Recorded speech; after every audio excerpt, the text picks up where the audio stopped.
Hi, I'm Steph, otherwise known as TJ Squeakerson, the Hastoki Envoy and Captain of the Orion's Hope, and you're listening to the Dragonborn Industries Starfinder podcast. Hey! Happy birthday to us! Happy birthday to us! Happy birthday, dear us! Happy birthday to us! It's 2 years! 2 years! We are Two years old. We just a baby. Well, you're a little baby. That is it. It's like crazy. Yesterday, the 23rd, was our starting date of this particular campaign. 2 years ago. It was just as cold, if I remember. If not colder, in fact. I would say colder. Yeah. I would say colder. Definitely. Really wrapped up last time. I think so. And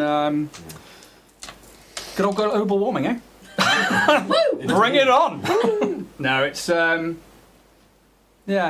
like an achievement.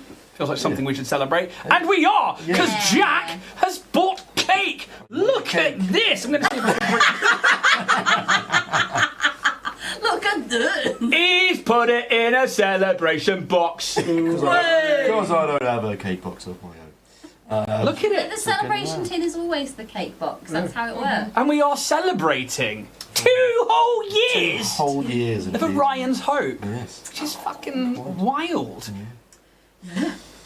So everybody but Siobhan can have some cake. It's not your birthday, Wow. no. You I was thinking, I was like, I don't deserve this. You absolutely do deserve it. You are part of the ship, part of the crew. We are absolutely. You are here to celebrate this one with us, which is absolutely bonkers to me. So thank you to everybody who's listened along, who's watched the show, taken part live, moderators, crew, everybody who has taken part. Thank you so very much. It has been a wild ride, but one that I've enjoyed. Indeed. You guys enjoyed it? Oh, very much. Yes, absolutely, yes. Oh, good. Love it. Now say it with gumption. Yes, I bloody love it. You alright? Are you? Have you loved it? Yeah, but I mean, like, You sure you've enjoyed it? You good, Jack? Yeah. No, yeah, I have. Good boy. That's I it. love- I'll No, read yeah, the rest of the no. script. Nothing I can say here now is going to just seem convincing. That's all. So we're just going to sit here and wait. just gonna leave that Leave that awkward silence. hanging. Yeah. You guys have a favourite part of the campaign so far? Oh, that's a big one. Oh, Christ. A lot's happened in 2 years. True. I definitely do. During episode, the like infinite possibilities, when you guys had the vision that kind of like put you all together. I know that you were already a crew and that you had already like really kind of lent into the characters, but after that moment, that's when something really clicked and you guys really solidified into the story and stuff. And I very much think that moment right there was like when we took the next step in like role play and stuff. Because we all asked those questions all in unison, wasn't it? We highlighted it.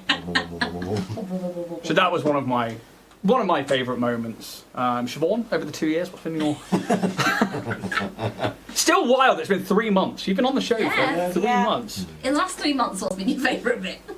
I think when, I don't know why, and this is, I don't know what it says about me, but when TJ was basically killed the first person, and I was like, that's a very interesting thing, considering you've done this, like, what, 90-something episodes? Yeah. And it was more because I didn't know that, and I was like, that is fascinating. Yeah. And it was not a joy to witness, but it was a really interesting thing to discover and experience. Glad you enjoyed watching me commit murder. Yeah. It was the first thing that was like, that was really cool.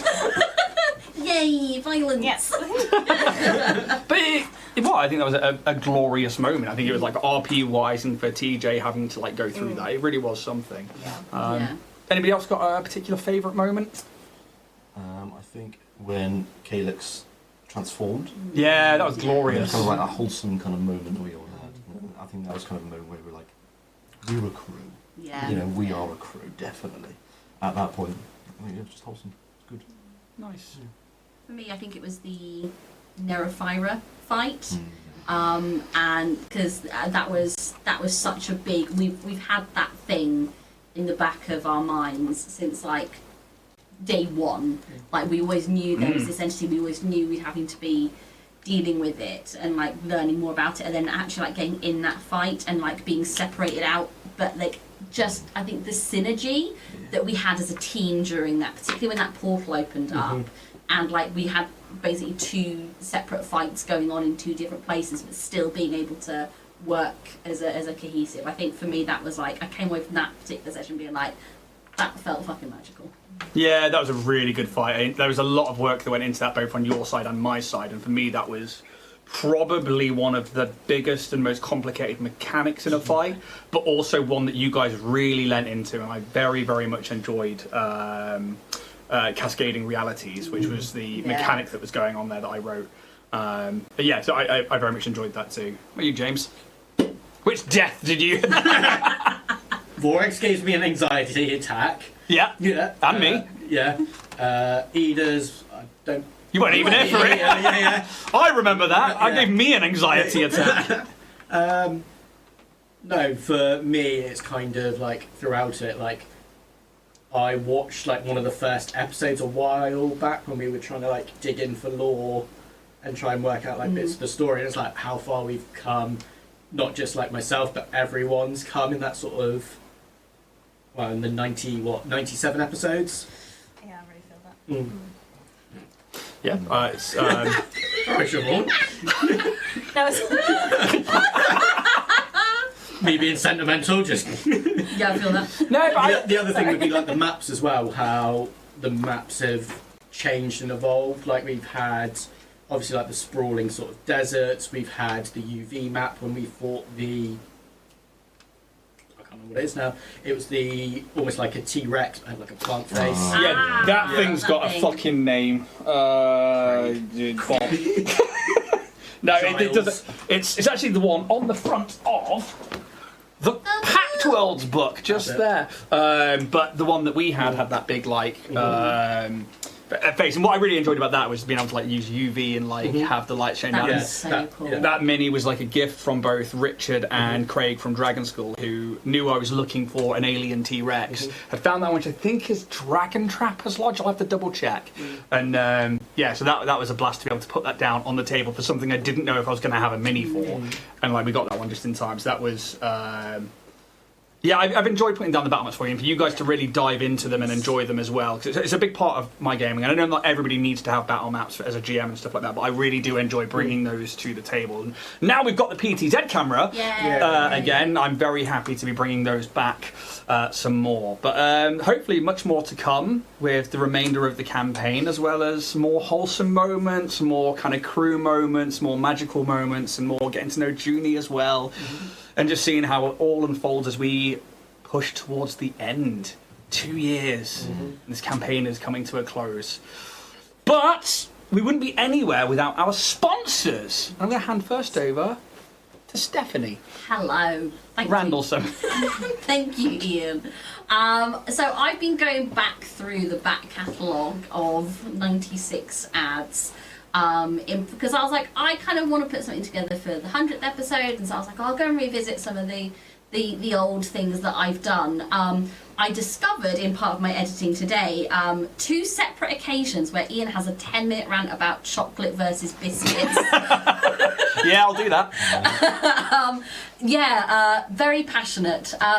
But you know, there's been some characters that you know we've seen become favourites, and I've really enjoyed playing. But I realised I've not done something for for about 20 or 30 episodes now. Bastards. That I really did like when we did it, and it was the improv ad. So Bastard. I'd like to do an improv ad again. So if I could be given like a character and a kind of like location or scenario, I'll whip something up on the fly. Starship Hull Welder. Starship Hull Welder. Cool. And what's my scenario? The tools that you're trying to buy are too expensive. Okay. Wow. Okay, cool.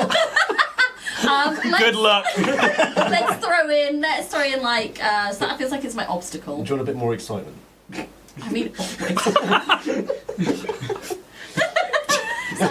Secret latch, is it, Jack? Somewhere.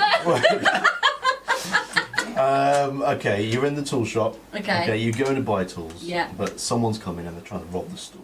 Okay. But there's no money in the register. Oh So- my gosh. Yeah. Okay. Well, I think we need to get people involved in this. Then this has grown exponentially. So I will be playing Starship Hull Welderer #1.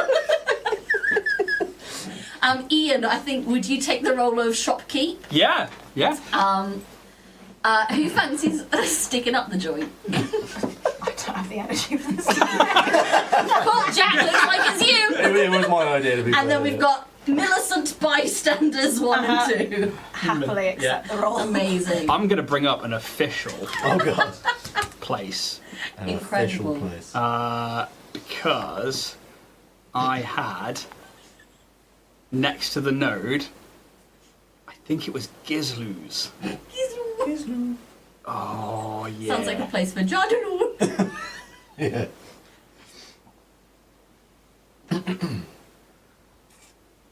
He says as he looks through this. Gizloo's repair shop, which is next to the node. We like focus in on a goblin neon sign hammering a spark plug into an engine, and we go through the doors. Ding ding as a recorded sound goes off, and we see entering. You see Helen, who is a Starship Hull Welderer. She's been working on a big cruise liner that's come in. It's been full of sparnacles, and she's been having to, really put in the graft, and unfortunately her tools have broken. She is a dwarven woman. She's wearing kind of like this boiler suit. It's got bits of like debris and a few tears in places, but she comes in and greets Gizloo.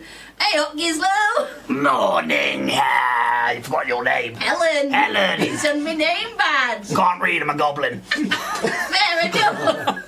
Hey Gizloo, I'm looking for some high quality 3D printed tools! I might have just the thing. We've got a supply of Warrior Prince 3D. I get a good deal with them when I use a certain code. Oh, what code is that, Gizloo? To the stars. It gives me 15% off my orders. And he pulls down this selection of what you can see are well printed and worked weldering tools. They lay them out on the desk in front of you. It allows me to pass the savings on to you. 4,000 credits, please. I come through. Right, where's that nano welder? Come on, give it over. Oh no! Oh no! An armed robber! Wait, hold on. Is that Warrior Prince 3D? Aye, it is! As you can see, they're really high quality. They and are. definitely worth 4,000 credits apiece, which I have. I'll take one of them instead, actually. Yeah. 5,000 credits. Yeah. No, just give it. Plus root tax. Fine, all right. He grumbles and gives some money over. If you swipe the cred sticks off the table, and there's no welding tools left for you. You'll have to go to Warrior Prince 3D yourself. Do you know where to find them? I can find them at www.warriorprince3d.etsy.com. And hey, if I want something a bit more bespoke, I might head over to @WarriorPrince3D on Instagram. But I really do need that for a job, so shiv! Oh, God. And Helen All right, I'll will pay the money. sweep up the tools. And as she does, you see Gizloo take a free Starfinder badge, having put a certain amount of money in his order basket, places it on his chest, and sits back and watches the chaos unfold.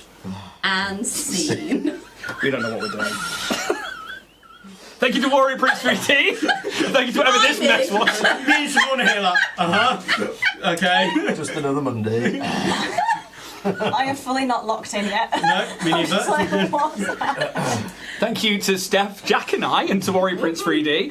Please go check out Warrior Prince 3D. They are an awesome supplier of 3D printed miniature terrain and goodies, and you can go check them out and use that code to the stars. Also, thank you to Loki Battle Mats for sponsoring the show, and their current Kickstarter, The Dungeon Reignited, a set of 2 white clean battle mat books perfect for any and all TTRPGs, with a 1-inch grid drawn into the artwork. They are perfect for on-the-go dungeon masters and those needing to put down instant dungeons or battle maps. So go check out Loki Battle Maps and the Dungeon Reignited Kickstarter using the links below in chat or in descriptions. And thank you for sponsoring the show. We are also excited to announce a new sponsor with Moonshine Adventures and their incredible Blood and Banners holidays. If you are looking for the ultimate D&D getaway, check out Blood and Banners from the 15th to the 19th of April 2026. You can dive into a fully immersive tabletop experience at the historic St Brival's Castle YHA in Gloucestershire. For just over £200 a night, you'll get everything: D&D, delicious food, on-site accommodation, and a whole range of themed activities including archery, fencing, and candle dipping. Blood and Banners D&D will have an original setting inspired by the real history of St Brival's Castle and the folklore around the Forest of Dean.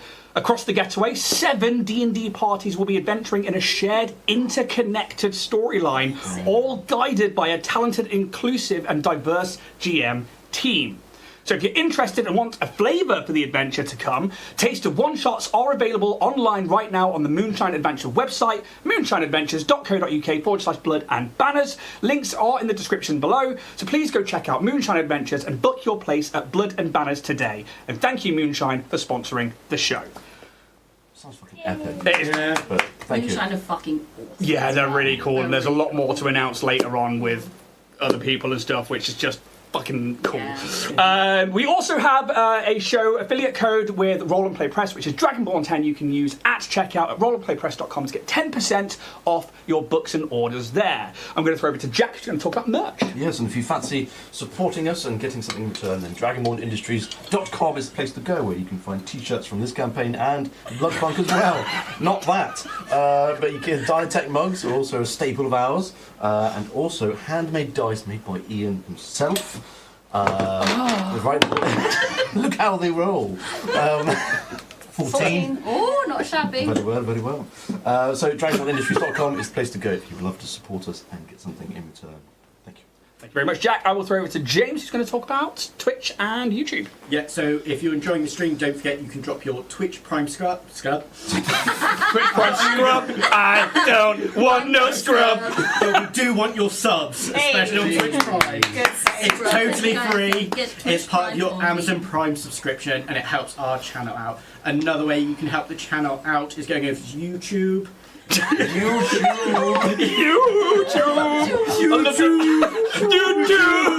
You can hit that join button where you become a member, get some exclusive perks and content, but you can also subscribe and go through our back catalogue of over 2 years. Well, no, it's not. Yeah, it is over 2 years of content, not just Starfinder, but Bloodpunk and other parts like painting up the monster manual.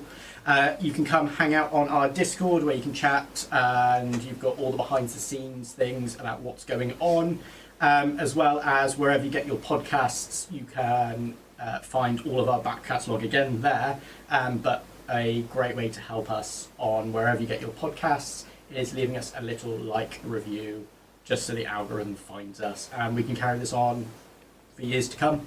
Thank you very much, James. Steph and Siobhan, anything from Gals this week? There is one space remaining. Wonderful space. On our Christmas extravaganza.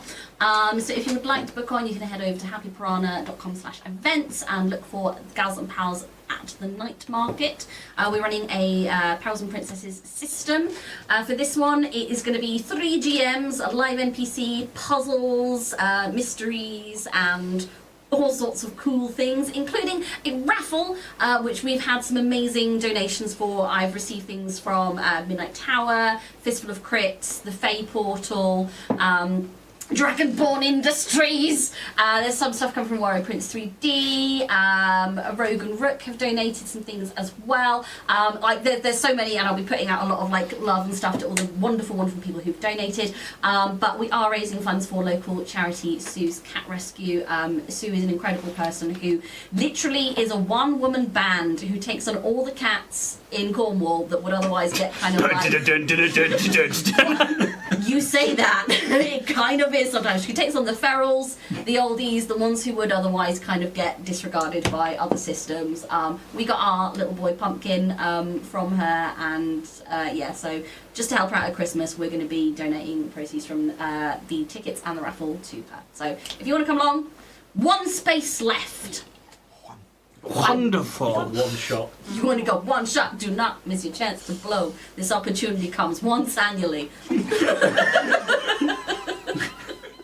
Music from tonight's show Will be me. from Epidemic Sounds, as well as our Hero Point tokens, which will come from Dungeon Tokens, a fine purveyor of acrylic tokens for all of your TTRPG and wargaming needs. Obviously, these can be spent on one roll for your own D20s, unlike Cred sticks, which can be spent on anything. Otherwise, we are going to jump into episode 97 of Orion's Hope.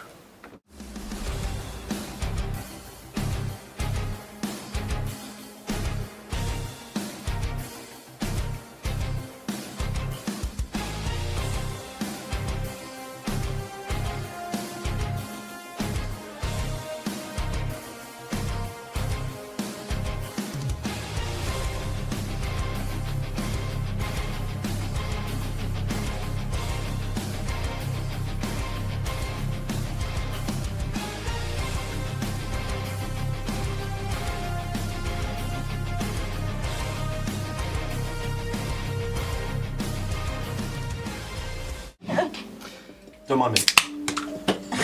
After getting back to Absalom Station, our crew get to spend some money to upgrade their gear, but most importantly, some upgrades to some of their clothing and personal aesthetics. Yeah! Kaz takes some time to visit Rokai and potentially enlist his help in gathering a number of mercs for whatever the crew are to find on Triaxis, while TJ goes and bothers Linda, their life partner, at work. Here in the depths of the Lawspire complex, in a place known as the Archive Cortex, TJ gives Linda her 3 gifts, but finds out that more may be going on at Starfinder Central. Linda takes TJ to the main office of Historia 7, where they are poring over data, but are also joined by Agent Wren of the data files, and one of the second Seekers, Luazi Elsabo, and newly elected first Seeker and leader of the Starfinder Society, John. All who appear to be poring over data newly from the stewards about the recent theft of Guardian orbs from the party and the threat this could now pose. It's a fucking mess. And that is where we're jumping back into today. As TJ, you stand in the glass bubble office of Historia 7 as many Starfinders and Stokie custodians are buzzing around below you, as Luazi finishes telling you that because the orbs and pirate operations heading towards Demelco now lie outside of the Pact World systems, that they will not be able to, stewards will not be able to do anything with the information given to them from Junie. I hand over to you, Steph. What would you like to do now? Okay, so just so I've got this straight. So the stewards can't do anything, even though they gave us the facility to do something in the first place. Remember, Luazi cuts in. Remember that they lent that mech to the Starfinders. Yes. They did not actively ploy a mission. Cool. So, if not the stewards, then who is responsible for Law and Order Demalco Edition? That would be their own peacekeeping operatives, their own laws, whoever runs that system. That system, however, sits in in near space, and it is part of what would have originally been Vesk space, but since then, even their own security services won't deal with anything outside of Vesk Prime systems. It is unfortunately a frontier system. Cool. The stewards, I believe, will probably let the Knights of Galarion know. Yep, sure. But whether or not they will do anything is a whole other matter, which leaves it kind of with us, and whether or not we can do anything. Aye, and Wren pipes up. I've been trying to put together a small contingency to at least try and head there. I have no clue what's really going on. I'm not really too sure about those orbs, although I was really with you when you went off to do that. It's not really my place. Sure. Hey, Ren, I'm going to send you a really large data file of all orb-related knowledge that we've got. Doris Day, I'll probably use his proper name. Doris Day did send us some video files and a myth, which might prove useful, which I'll send over as well. We did forward those to the stewards. I'm gonna be real. Sitting in that jail cell on the the brig, essentially, on the fleet of the Shadow Captain, we had a real long talk. We are 4, quite honestly, quite green Starfinders. We barely got out of there alive with Taldi. I'm just going to lay it down. I'm always going to advocate for my crew. And in this case, I'm advocating that this is beyond our scope, currently. If there is fallout, we will of course help and deal with it. But right now, I think our focus has to be Nimberstein. Not only for the reasons that we know already, but we have a personal connection there. Kaz still has some unfinished business with the architect. I will not take him from that. And John speaks up. I would expect no less. We always want to advocate for the safety of our crews as best we can. And you see this like older human, a little bit hunched in their like custodial uniform, but now with a fully emblazoned Starfinder badge on their chest. A few more bits of information have come to light since we last spoke. John. Yes. 2 delegates from within the Pact Worlds have made for Absalom Station. One from Octurne, who turned up the other day and just appeared in the Starstone reactor and has been there since. They are part of a sect called the Midwives. Oh, fuck me. We didn't expect this, nor have station security given them permission to be there. They just happened to turn up there and have been praying at the Starstone reactor since. And every time they have been moved on, the security forces have not been able to do so. It has not been conflicting or violent, but they have just been unable to remove this midwife. The other one is we have received word from Sovereign, which is the colony of elves on Lashunta on Castrovel. This is a very secular society that shuns many outsiders, but one that comes with an odd request. They are coming to the Lawspire complex to look for Shaw and Kassar, who were previously members of your crew, but have described yourselves, including Junie, in a message that details bringing a message to you. Okay. I think I might need to call my crew here. And Ren pipes was like, I was wondering where the rest of the crew were, but look, we've got at least a day until this elf arrives, but if you want to, I can take you down to the reactor to meet this midwife. Yes, please, Ren, that'd be wonderful. Not a problem. I'll go let station security know. Historia, if you don't mind.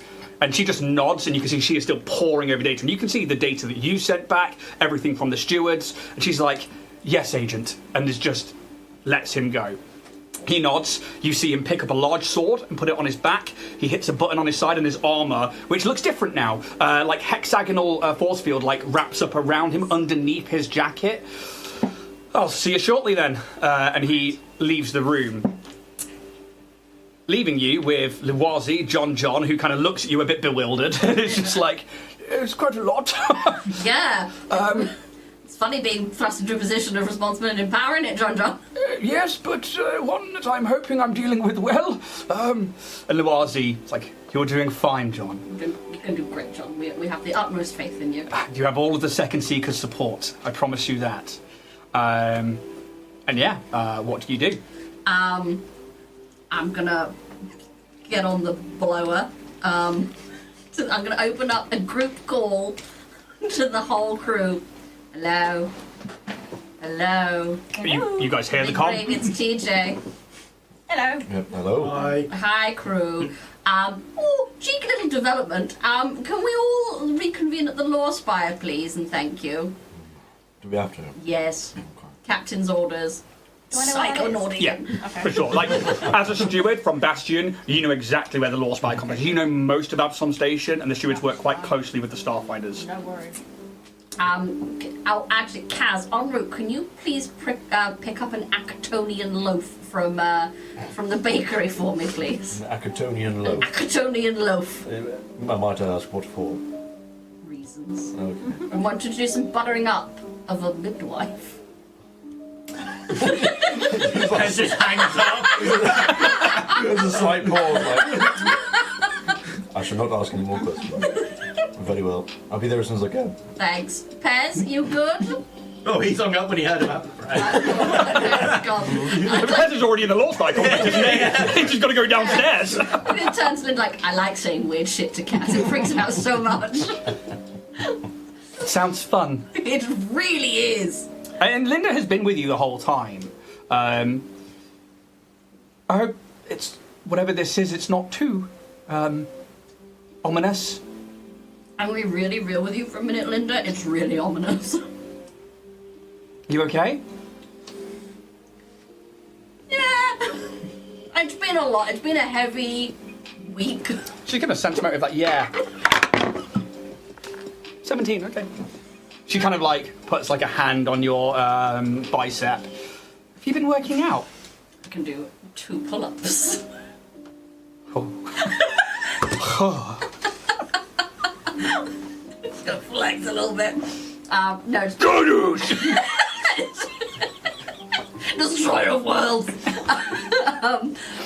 It's been a heavy week, and it just a lot of big decisions and things have had to be made, and some actions that I didn't want to have to take.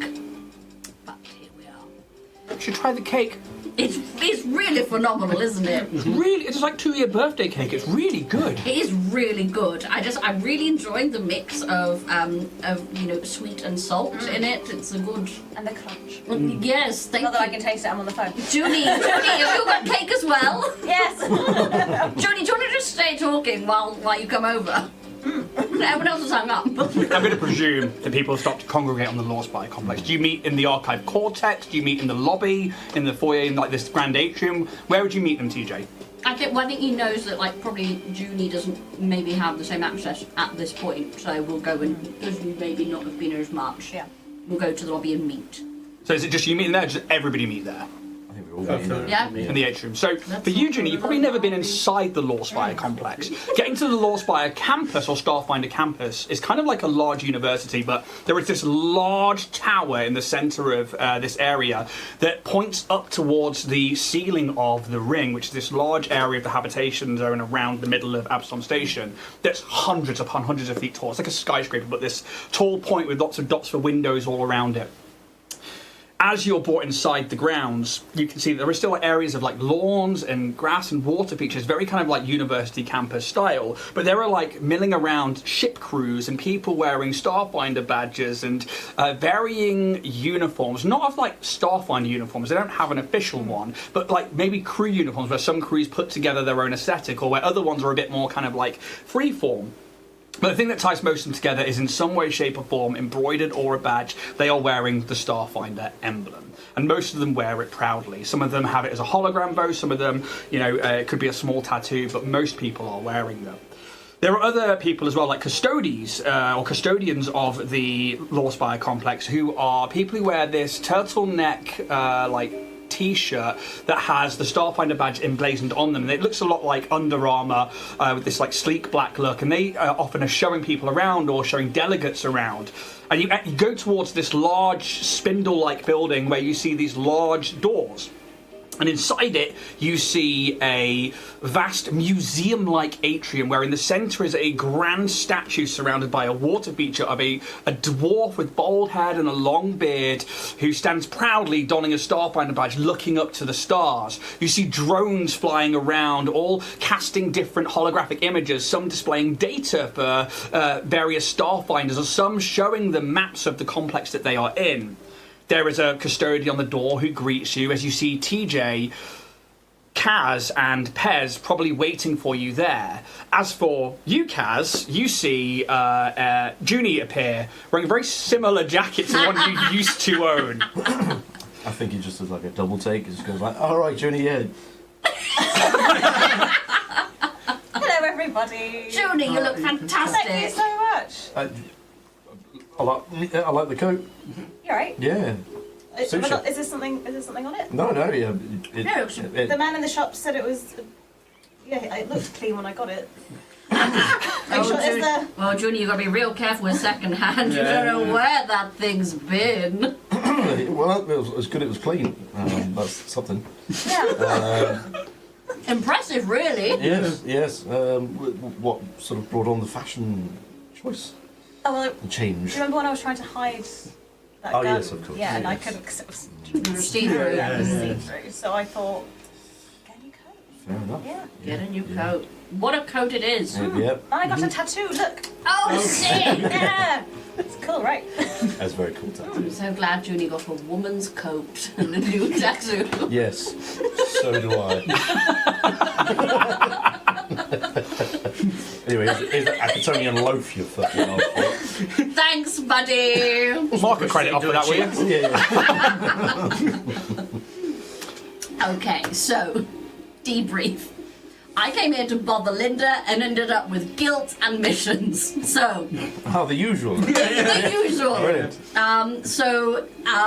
The stewards won't do shit about Demalco because it's not in the pact.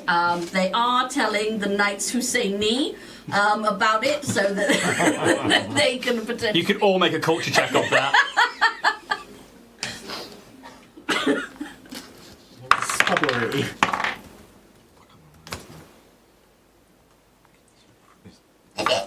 Around 20, I think. 20? 34. 28. Okay, and I think for you, Junie, this is kind of the big thing, is that the Knights of Galarion are like a military organisation who are closely connected with the Pact World's government. So when the stewards can't deal with something, they tend to let the Knights of Galarion know. Now, the Knights of Galarion are a militarised religion. They follow Ionde, who is a very notable god, often with like justice and with war and things that go with it, but like also honor and codes and stuff like that. They have cathedral ships. These are like vast ships that are basically churches that float through the cosmos looking for evil. Most of the evil they look for are with people like the Hell Knights, who are the devil's equivalent. These are people who, you know, follow Asmodeus and other evil entities, and it's their, you know, the light and dark to that kind of side of an infinite war kind of thing. They are renowned for wearing things like power armor and having like this big red kind of like aesthetic to them, very like Blood Angels kind of feel from like 40k. But they all take vows to live by Ionde's code, and it's called the Code of the Inheritor, which is also one of the names of like the major church vessels that they have. They strive to bring their patron goddess's version of law and order not only to the Pact Worlds but to beyond it. So they do take on roles that the stewards then can't do, but only if they're not accosted on other fronts, or if they're not currently engaged, or if they deem it to be of a high priority. That priority can change depending on the information they've got, but you would know that that's who the stewards would pass information off to, or the Starfinders, who can act outside of the Pact Worlds without having to interfere with Pact law. The one thing that the stewards are supposed to keep in check is Pact law. Yeah. So the knights, excuse me, I took a really bad time to eat more cake. Half that loaf's gone. Oh, fuck. There's something inside my little hamster brain that just went loaf. So that's where that stands currently. The Starfinders are sort of weighing up involvement. I have taken our horse out of the race. I will say. I have kind of said, if things get bad on the back of it, we will do what we can. I've given them as much information as I can, but we were in a real tight spot. And I don't want to put you in that spot again. I know that, Junie, you literally have a work commitment. Kaz, I know that the architect is still at large and is a priority for you and your people. Yes. Pez, I don't know what your deal is, man, but I love you. And I know for me personally, I would like to really nail this dying thing. So that's what I put forward. But they've also then been like, hey, two delegates have kind of rocked up. There's some stuff going on. And the little alarm bells have been a ring-a-ding-a-dinging. So firstly, from Sovereign, one of the Elves of Castrovel, is coming, looking particularly for Skelken and Ida. Vorag, fuck, because I was thinking, because two similar names, dude. Vorag! It's because I never remember that guy. Sure. They were looking for them, but also our names have all come about within that process. So they're going to be here tomorrow and would like to, including Later you, today. Junie. Possibly later today. Possibly later today. Time. Who knew? Junie, you were included in that, so wild. Also, there is someone from Acton who's rocked up at the Starstone reactor. They are a midwife, and they are praying and will not be moved. Which, knowing what we know about Acton, is scary. Using my new Pact World book, could I do a check to see if I can gain any extra information about the midwives? Yes, you can. Oh, and I'm going to give you a credit for that. Thank you. Oh, an old school credit. Give him a cake. I feel like there's a reason you give an old school credit. No, just the first one I grabbed. I recently shook the thing. 30. 30. The midwives, and I think accessing the infosphere and using the pact worlds, and it lowers it by 5 as well, doesn't it? Lowers it by 4? Yeah. Okay, cool. So I add 4 to my roll, basically, which is what I did. Oh, So- right, okay, cool. So it doesn't lower it, it just adds 4. Yeah. Okay, cool. So, the midwives are a group of 13 cultists from near Amnesia, which is the second largest city population on Octurn. It is near a place called the Gravid Mound, which is an egg-like shape which protrudes from the skin-like surface of the planet on a tendril of skin before it comes up, and then there's like a caldera basin in the top of it where amniotic fluid collects. I was going to say, the name Amnesia is fucking great. Genuine piezo lore. Fucking, well done, Paizo. I appreciate Which that. I appreciate because it tied into what we wrote at the start of the campaign. And I was like, the fact that like I wrote something that tied into it, and I was like, fucking yeah! Nailed it. And you know that that's the location they're from. The midwives are said to be one of a group of people who nurture the Gravid Mound as though it were an entity waiting to hatch over the infinite lifespan that has been Octurn's eternal position in the stars. It's quite powerful in terms of a place, and it's more along the eldritch lines than anything else. But nobody really truly knows what's there, or even if they're correct, because it's been an eternity, and this thing's never hatched, nor has anything ever come of it. But they are supposedly the keepers of this particular area. Say this to the group. So Ren is going to take us down there. And it is at that point you see Ren approaching the front doors from the outside. Hi, Ren! All right. Hello, good to see you again. Hi, and you. pleasure to meet you. My name's Ren. He puts his hand Nice out. to meet you. And you see this human male wearing a red jacket, surprisingly. This is part of the cosplay that I had for him.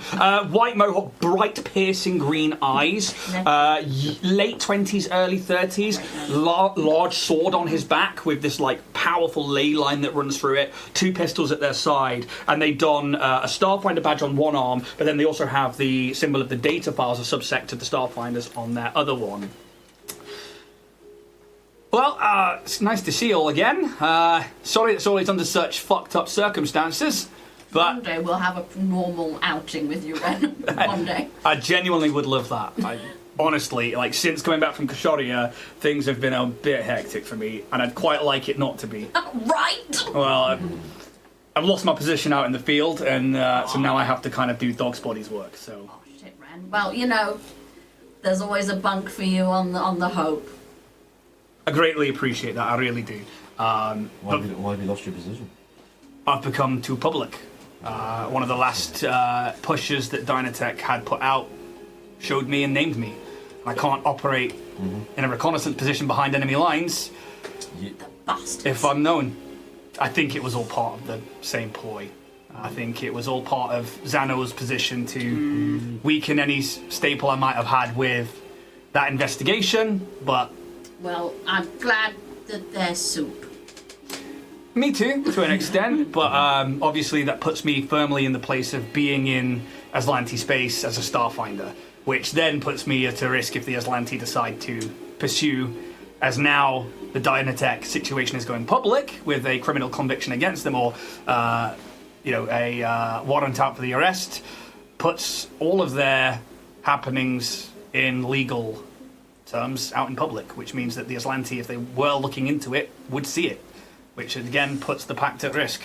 But if we can prove that ourselves and everybody else was there to help stop situations like that, then we're all good. But it does mean my field days are now behind me. Oh, that sucks too. Well, It's an unfortunate circumstance of the events that have unfolded, but I'm making the best of it. Hopper's found a new home. He's quite enjoying it. oh, good. But Good. for now, I'm grounded. So I should probably take you down to the reactor, as more fucked up things are happening. Yeah. Kaz has got his kisses in. Sorry, what? That was not information. He didn't know. Look, I just wanted to give him some normal news. Kaz has got a lady friend. He's got his kisses in. Oh, Please tell me that. Sense motive, sense motive. you can sense motive that.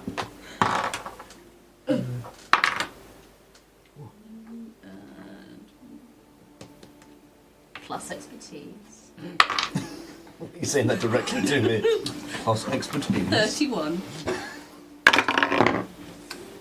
2 on that dice. Ooh. He looks a little wounded by that. Oh! And I'll whisper to Ren, it'll never last. But, like, he holds it together well, and I think it's only because you've spoken to him before that he looks a little wounded by that. And it's not like heartbreak, but he's like, oh, right, okay, well, I'm glad to hear that you're happy. That's fantastic. I feel really bad now. Yeah, I mean, it's been, I think, a long time coming, so... That's how they like it. Yes, Ren. Look, look, Oh, dear. we don't know much about this midwife, but it's fucked up timing. Ominous timing. Aye, from what I've learned of yourselves and from Calyx is that Desna seemed to have a plan for it all, and I'm not really a big fan of magic and of destiny, but fucking hell, guys. Right. Yeah. My fucking hackles are well up. Yep. And like, he begins walking you through Absalom Station, and you leave the Law Spire complex, and you go out into the ring, and you're taken to an elevator, which you all know starts leading down into the spike. And it is somewhat of a journey. You know, you've got to go down through many, many layers, several different elevators, several different districts within the spike. Again, that some of you know very well, some of you don't. Until you get down to a couple of levels where you can really start to feel the thrum of that reactor core, of the Starstone engine. You can feel the power from here, like being a couple of floors away. I think for Junie being an android, there's something within android circuitry and their synthetic makeup that kind of gives you this almost tingly feeling being close to a drift beacon this big. For the rest of you, it's almost like you can sense arcane power coming off it. From those more attuned to magics and the mystic ways, it would be incredibly strong. But for the three of you, I think Pez is the most attuned at this point to anything arcane. And I think it's because you're picking up like computer waves and like different signal imprints now that you're used to encoding spell gems into spell chips. Is there anything on the way that you want to chat about?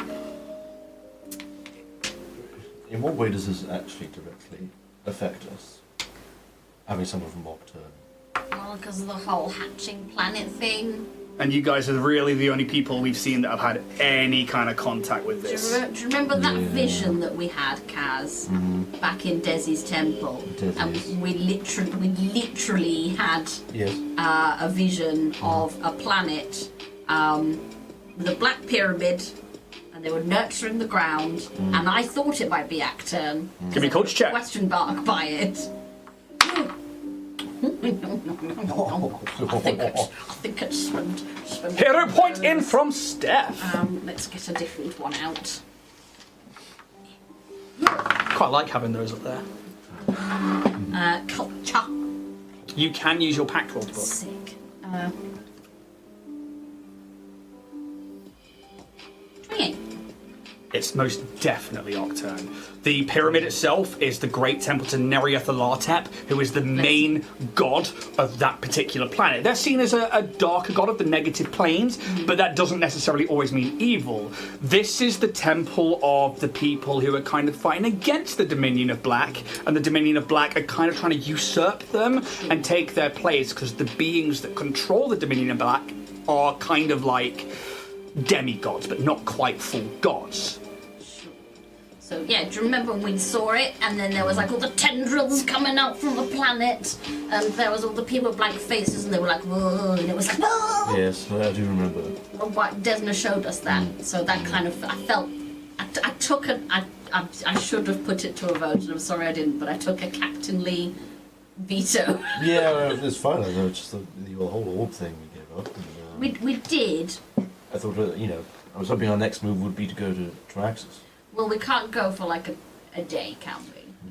But I think if we're the only people who know this stuff, it makes sense to just speak to this person. Even if you're just passing on information, but look, I think chasing Dyne is the most important thing. So we've looked at that for a long time. It's clearly the next step. Whatever this is, if the gods are going to get in the way, they're going to get in the way. If not, you continue the mission. I was only thinking in case it's related somehow, because we know Dyne's searching for them. But how many times have we come across this like ascension thing? Because if Nerifire was looking to ascend, she was programmed to research the gap. It just feels like maybe a thread we need to have a slight tug on, and if it unravels the sweater, so be it. If we reach a knot, we'll just walk away from it and leave us an unfinished project. Very well, fair enough. I think that's the smartest thing you can do. I think play it by ear, take it each step at a time. You can only do what you can with the information you've got. And the more information you have, the better. Exactly. And the more information we have of Starfinders, the better as well. And eventually, the elevator comes to a close, and it's almost like like loft elevators that you see in like New York things. They have to like pull like the shutters up in this final one, and as you step out, you notice that the first thing that happens is the hue of the entire floor changes. There's somebody remove one of my plugs. No. Oh no! Oh no! Oh no! Oh no! Why is it not working? I want it to work. That was really mysterious. Ruddy mysterious. Ruddy. Mysterious girl. Whoa! That wasn't creepy. Boom! Mysterious Oh my girl. god. Fun. That's sick. What the fuck? Yeah, nice. I gotta try and see through that. As the hue of blue throughout the entire floor I mean, it's an absolutely massive light. God. It's like migraine inducing. Good luck. Yeah. Don't you worry about me. And you hear a kind of chanting. You can't quite make it out, but it's somewhat rhythmic, but not entirely a song. More kind of like a prayer, maybe. This way. And Ren begins walking you through a very empty section of the reactor core, where these are clearly the corridors around it, and every now and again you see somebody from station security just posted, and they nod to Ren like he's supposed to be there, and allow you guys to pass, until you enter a very bright and almost blinding room. The room itself is enormous, at least 5 or 6 levels of the spike altogether. They're all encompass with walkways and rooms a ginormous crystal. A drift beacon. One hundreds of feet tall. At least 100 feet in diameter. And it is bright. And for a moment you all feel the power coming off of it. And you see the amount of security that's posted here is vast. And you know that down in the spike there are tons of crime gangs. People who fight to try and even get in here, because controlling the Starstone reactor could potentially control Absalom. But it's well guarded. And yet you see a figure on their knees, their hands up towards this crystal as they kind of sway underneath it, chanting the entire time. Child of the universe yet unknown, whose name stirs beneath the membranes of our world, we cradle your first heartbeat in stellar fire. Drink of this redirected light. Be nourished by the stone that crowns gods. When you rise, let creation tremble in welcome. O bleeding planet with whom you churn with infinite gestation, womb of horrors or herald of wonders, accept this offering of star-touched power. Be still your convulsions, hush your birthing spasms, until the new one breathes and claims its place among its brethren, and it just repeats over and over again, echoing around the space. So that's something. Can I sound clip it and do a mysticism check? Absolutely, you fucking can. With using it as a sound clip and running it through, I can use my computer instead. I'm actually going to use that. Here, a point in from Jimothy. 35. Yeah, I mean, this is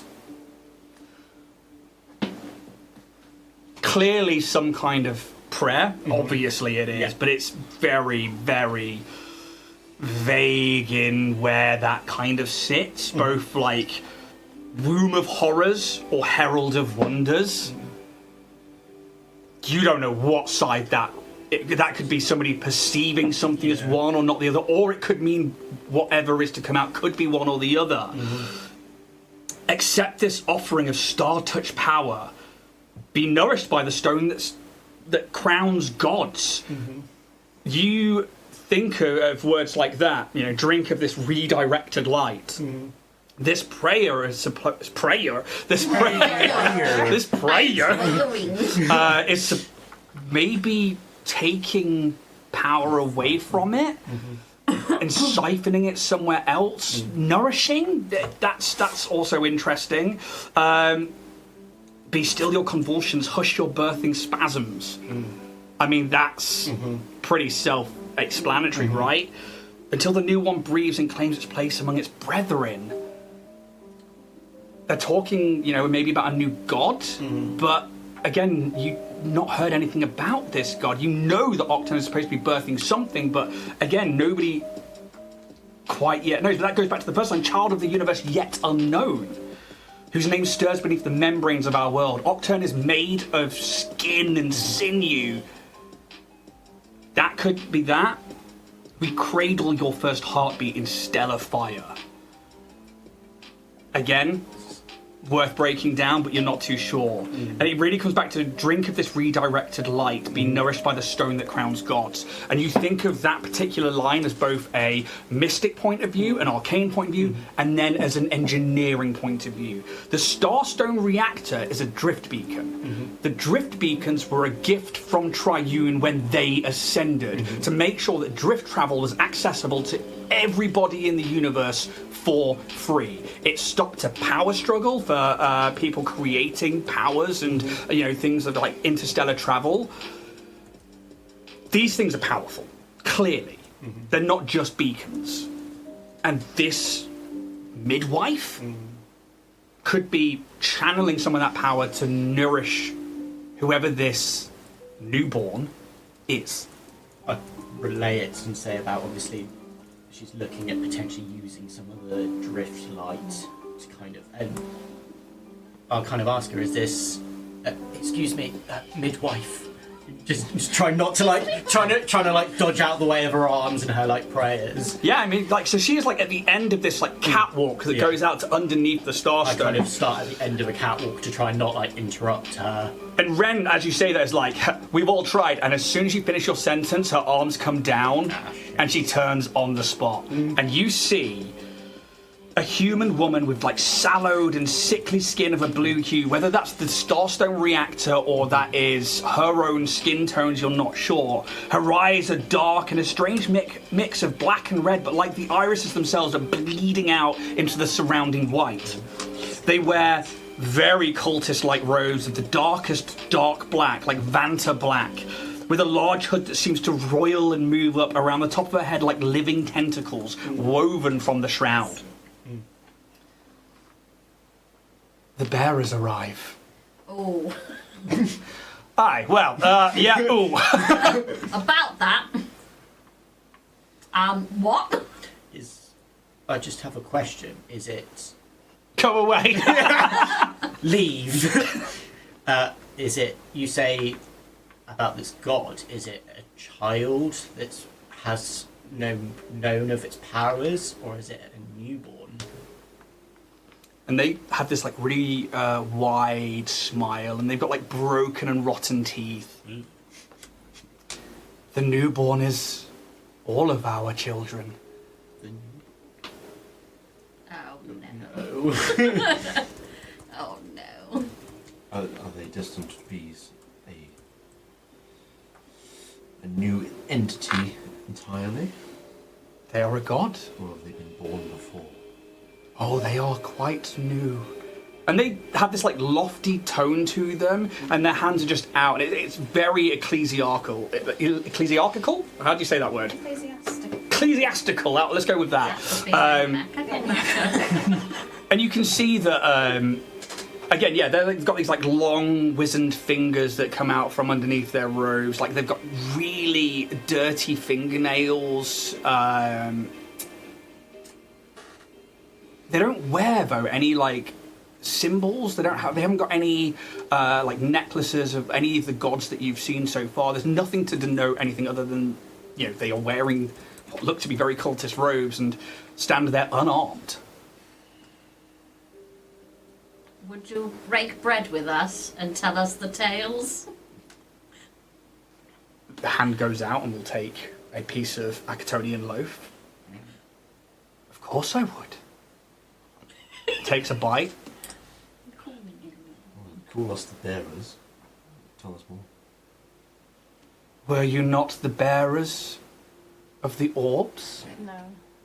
3 out of 4 of us had one at one point, but no more. And this is bear. So technically.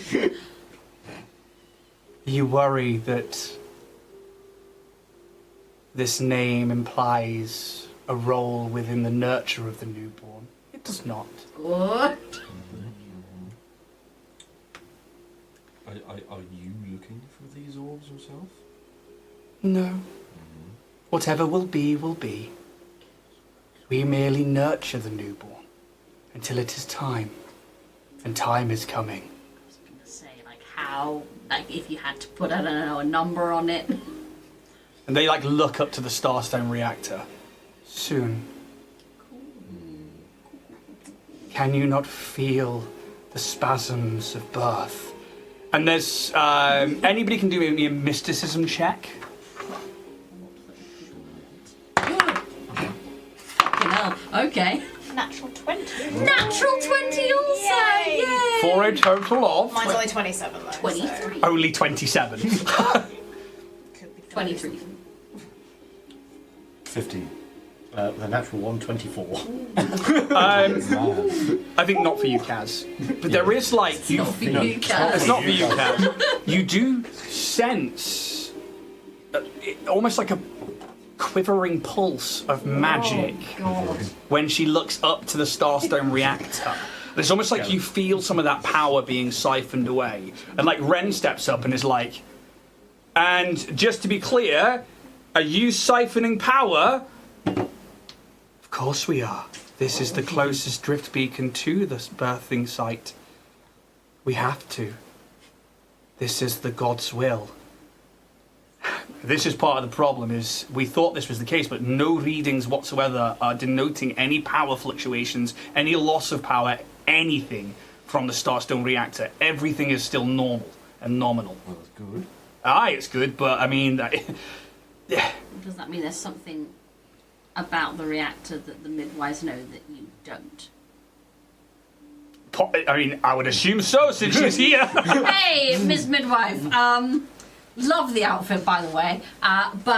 So when you're what power exactly are you taking from this stone?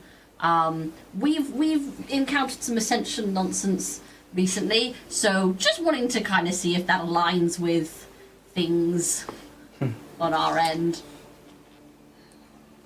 Milk. Gets worse. Jesus. The nourishment of a god is not like that of the mortal, where we would drink from a mother's breast. Do you?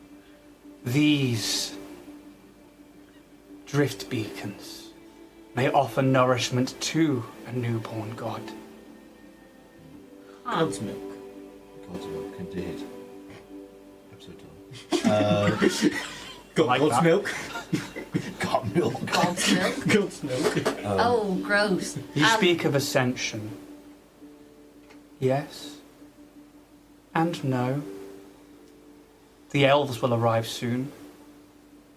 They know more of that. We'll have a chat with them. How do you know the elves are coming?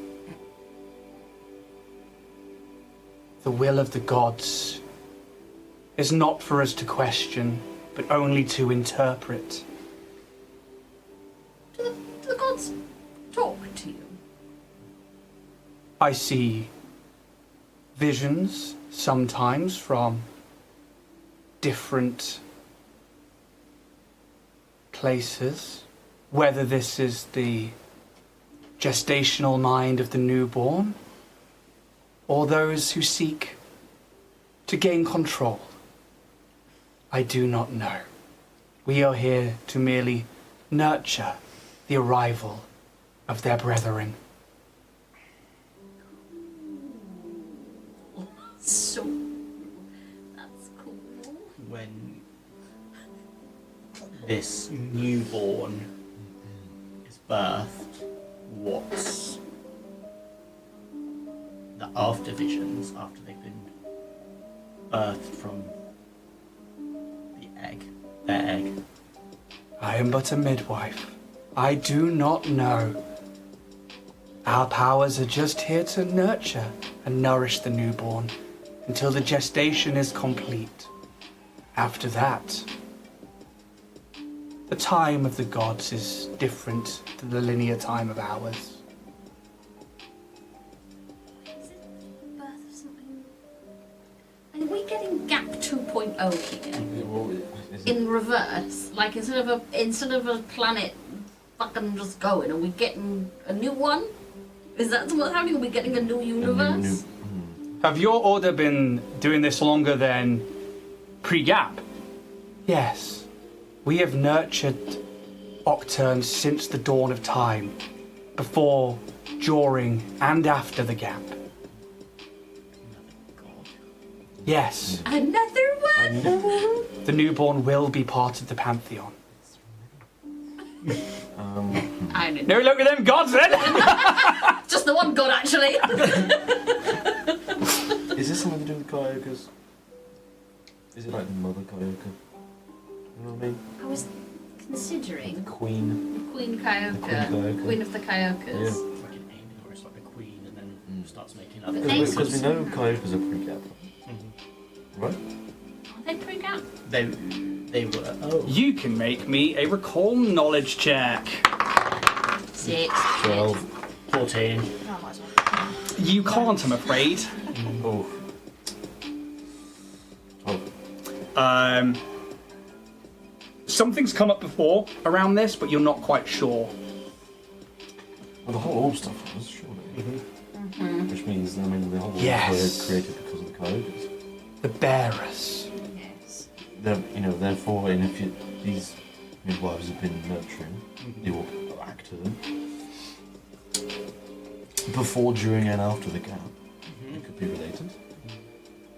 Am I right in thinking that the cloacas emerged from the planet of Demalco itself? They came up from beneath, Yes. didn't they? Because I've got a note. I've written the planet hatched these beings. You can make me a recall knowledge and include your culture. That's fucking shit. That is shocking. Is that worth spending a credit on? Do we think? That was a great bike sound. It's under 20 if I don't. Hey, your credits. Your credits. Credit in? I want the knowledge. Ready. Go on. Oh, that's a bad miss. It's a really bad miss. And we prints it on the table. I will just take it. That's going to be an 18.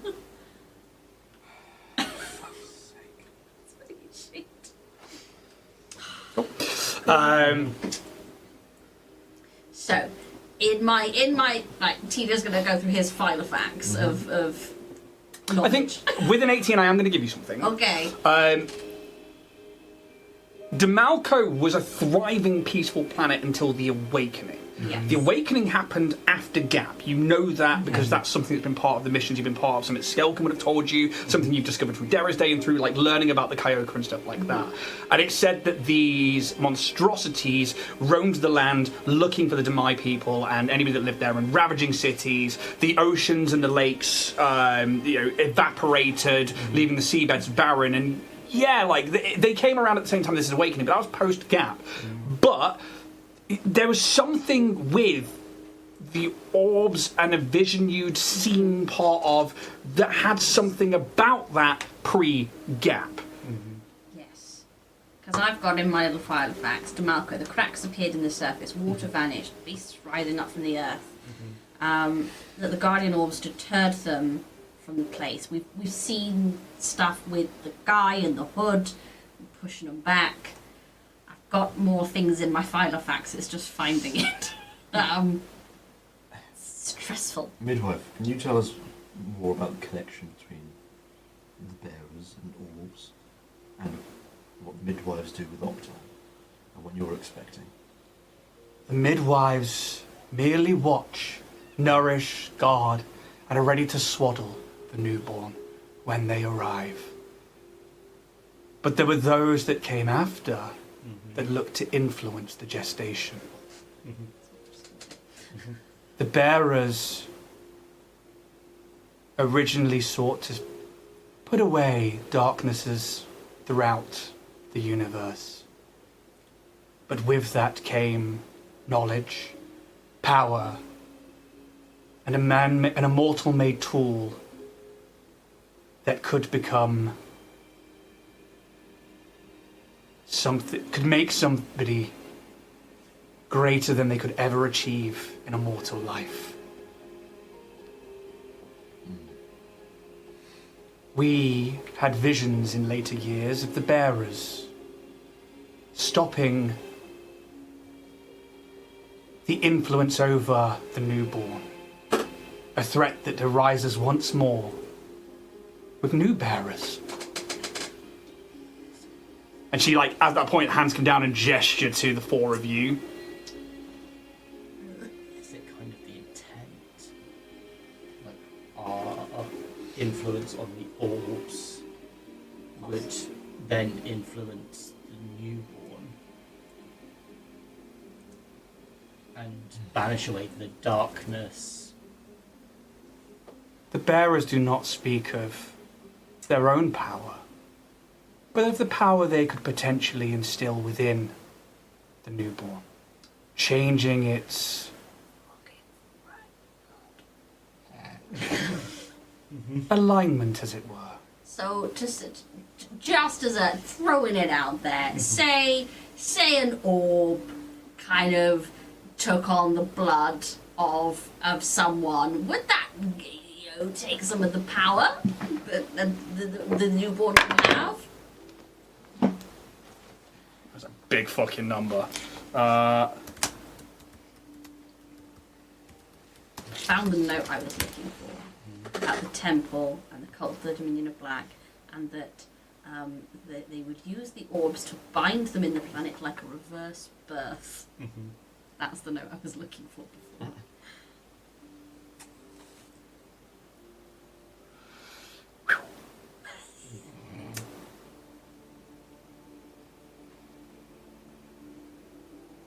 That's in the 30s, okay. Yeah, I just need to remember what was said for me to make that check. What was said for me to make that check? Fuck. As I say, for example, an orb blood, took on the yeah. blood. Blood is but a key that locks a door. Cool. The elf will know more. The original bearers used it as a binding agent in their magics.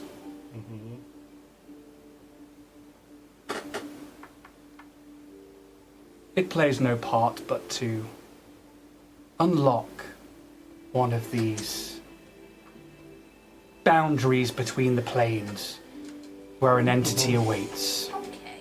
An entity that would acclimate itself within the newborn gestation.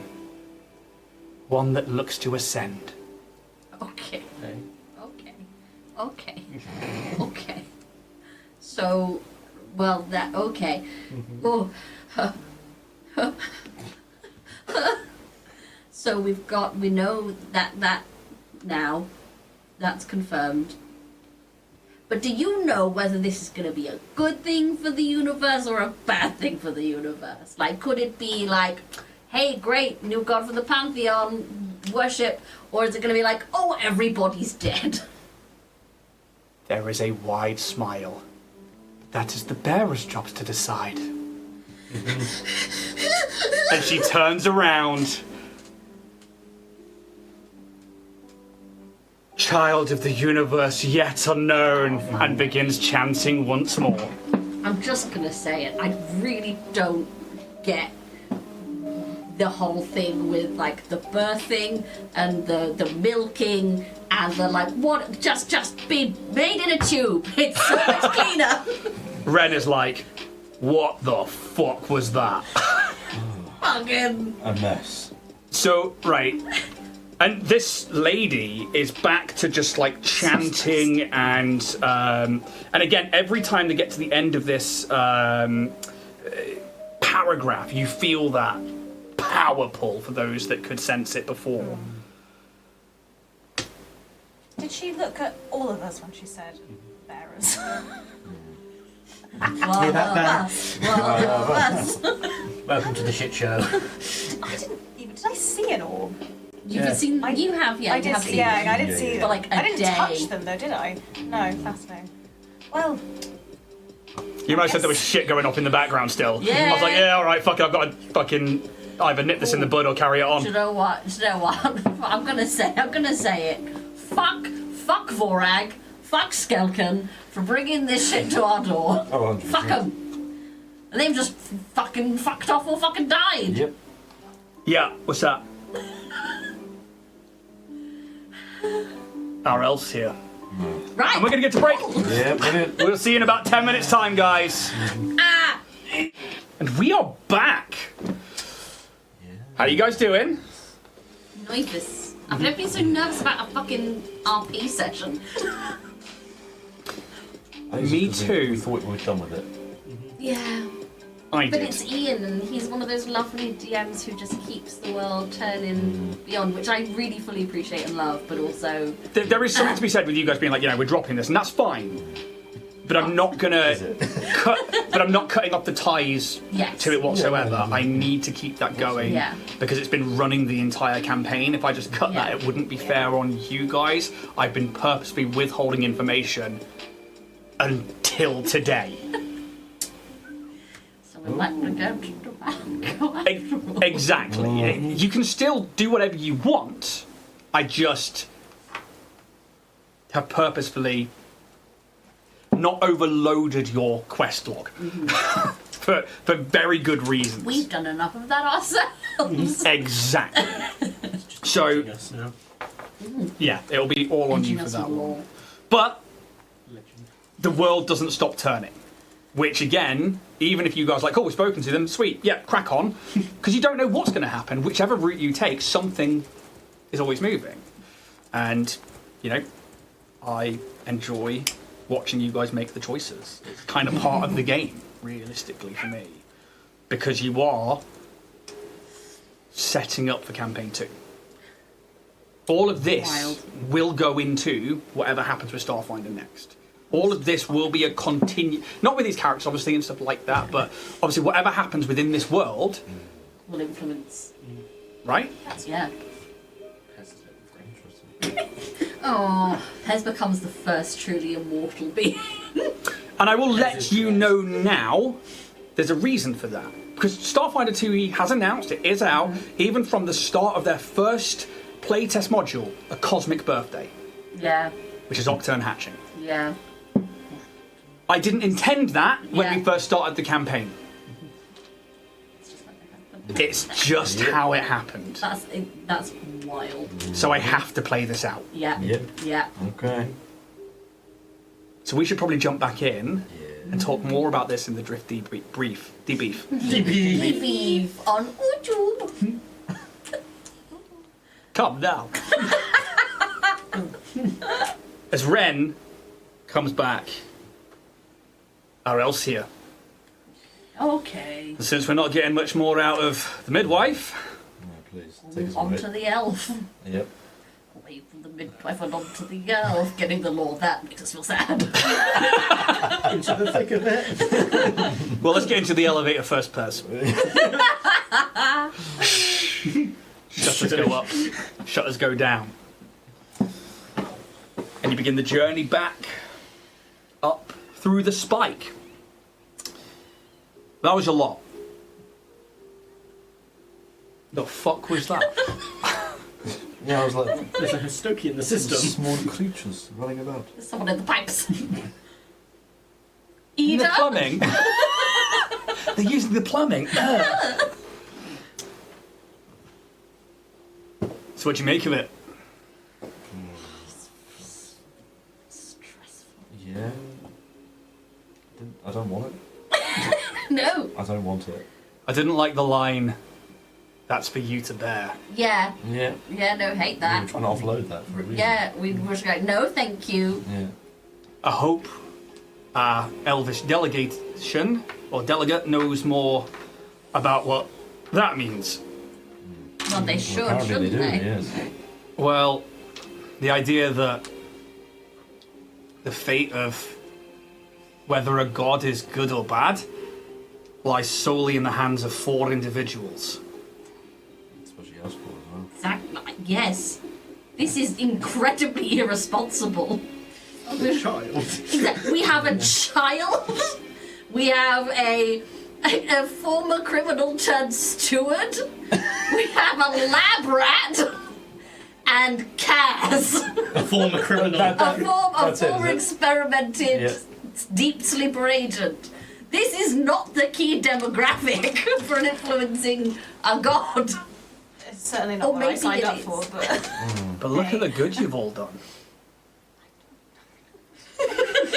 Well, we've tried to do our best, Yeah. though, haven't we? I think. I mean, Gina, you say that, but for someone who's ended up in the stewards to fight for the side of peace and order from a criminal background, you've seen both sides of the coin. Pez, the innocence of a child can be something that goes a long way. TJ, you've seen nothing but hostility and aggression, and yet you still walk around with a smile on your face. And Kaz, you've probably been through some of the worst shit I've ever heard of. And yet... That's true. That is true. And yet you fight on the side of what you think is morally right. That's all we can do, really, isn't it? Maybe that's the lesson. Hmm. You do what you can. You were left to fate's devices, and yet you've still turned out all right. Well, that's very nice to hear, Ren. Actually, I think we really needed that. Some good words. Yeah. I've met many members of the Starfinder Society, and people on both sides of the criminal organisations, and people who think they're on the right side of the law. I'm nobody, but I try my best. Same as, from what I can tell, everybody who's been part of the Hope has. From Calyx, Ida, Thorag. Sorry, I'm You gonna can't- stop doing that. Aye, but you can't deny it. Well, you can. I've never seen a more versatile history in a crew. That was unintentional. I will claim that as The unintentional. Orion's horse. We are versatile in nature. But Spot on. of all the Starfinders I know, I think you might be the ones that I would put this on over anybody else. You hear that, Bear? We're finally picked. But like he goes down like into like a squatting position, like kind of puts his hand on the back of Bear's sort of robotic head. It's just impressive how far Bear's come along since you were sat at a desk with a little hover drone. He stands up. Look, let's hear this elf out. From there, I'll do what I can with the Starfinders. If I can get out in the field, I'll head to Demalco. I don't mind. But Calyx would love this. I'm gonna get in touch. Calyx was researching the Elves of Castrovel, so I think they'd like to know. I think so. And also I think they should know. Yes. I think it's... Calyx may not be part of the crew anymore, but I think their part in this journey was to guide you here. Desna's boy. He'll always be our boy. The elevator reaches the top of the spike, and you guys begin making your way back to the Law Spire complex.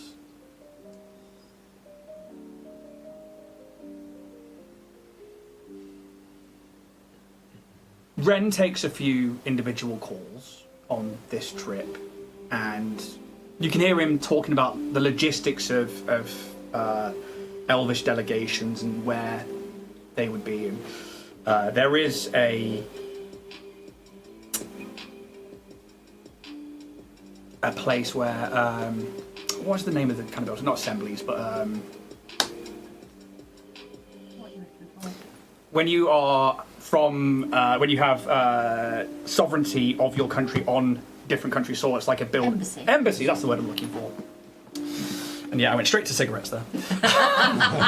Spot the ex-smoker. There's an Elvish embassy that's not often used, but it is within the Law Spire grounds. I'd expect them to be going there, but apparently they are making their way for the Law Spire complex. Okay. It's a singular elf wearing the robes of Desna. Oh, good. And yeah, you guys make for the Law Spire complex. You enter back into the atrium when Ren takes another call. They've been taken to the archive cortex. Yeah, already. Very well. Boomerang back round there. Yeah. I imagine they're with Historia. And you guys take the elevators and descend back down into this clinical space where you can see that the buzz of the usual data jockeys and Hastokies is somewhat quietened as a lot of them are kind of just like watching the office bubble, where you can see John, Historia 7, Luazi, and a tall, elvish figure in robes carrying a bundle of what looked like a second set of robes. Maybe like in their torso area, like quite wide. There's not much. Whereas the Hostoki clapped you as you went through last time, this time there is definitely a palpable atmosphere of not necessarily tension, but people trying to listen in to everything. Ren is like, well, that's something then, I guess. They move through this clinical space, head up the stairs, knock on the door. The door slides to one side. You can all enter.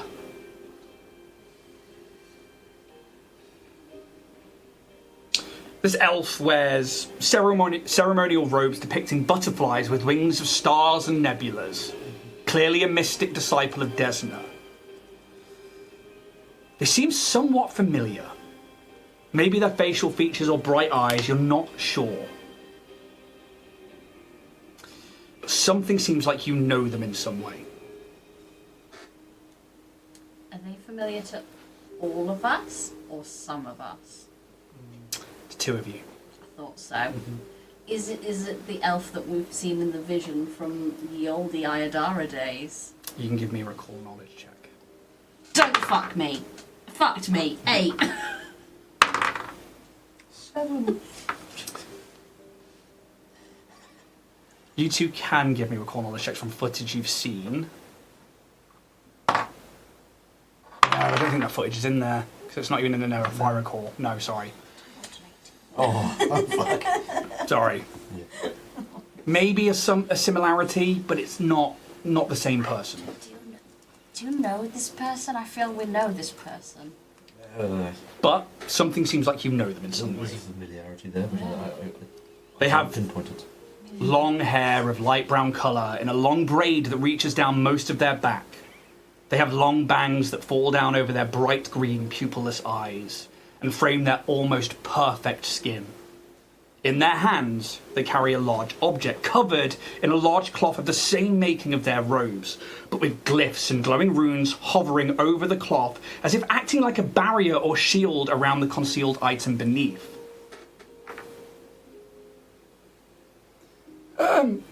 Please, Orion's Hope, Junie, please come in.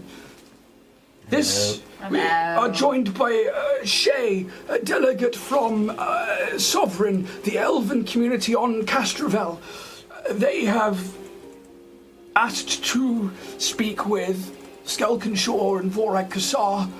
They only knew them via their surnames, but have also described the crew of the Hope, including yourself, Junie. So, about that. Vorag is no longer in the place of the living. Why'd you say it so weird? Is that not how we should be? Fair play. I mean, I could just say they're dead. There we go. Is that better? That's better. Okay. That's more. That's what. Yeah, that's the state. Okay. This elf kind of like looks at you. Their facial expression doesn't change. It's quite blank. It's a very neutral kind of expression. Their brow doesn't even furrow at that. They just understood. Skelken, she disappeared in the middle of a temple to Desna on Kashoria during some strange happenings. Yes. Then everybody is right where they are supposed to be. Cool. Do you know where Skelken is? No. Tight. Neither do we, so there you go. So we Fair play. have the same knowledge. That's cool. Level playing field. See, we're playing 3D chess.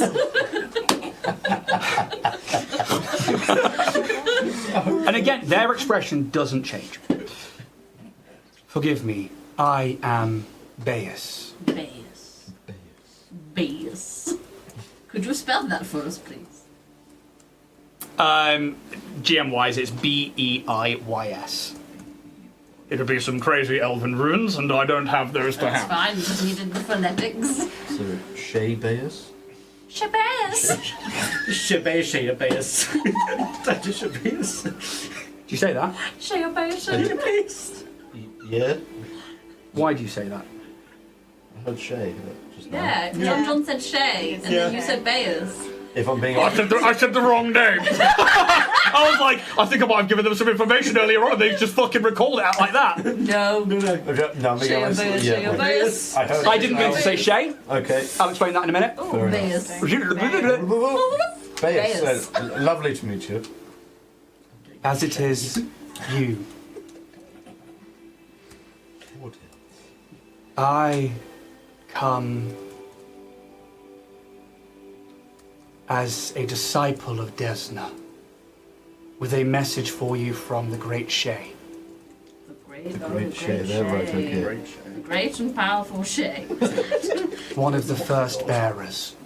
Oh.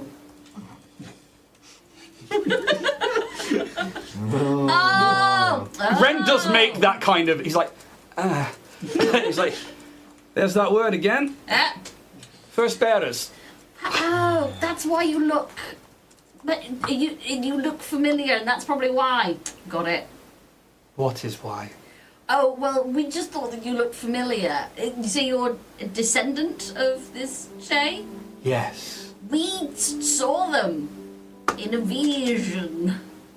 Give it to us by Tesla, Yeah, of course. it was gnarly. This Really. was, yes. They carried many weights as one of the first bearers. Chosen by the gods to defend the living, traverse the stars and try and bring peace.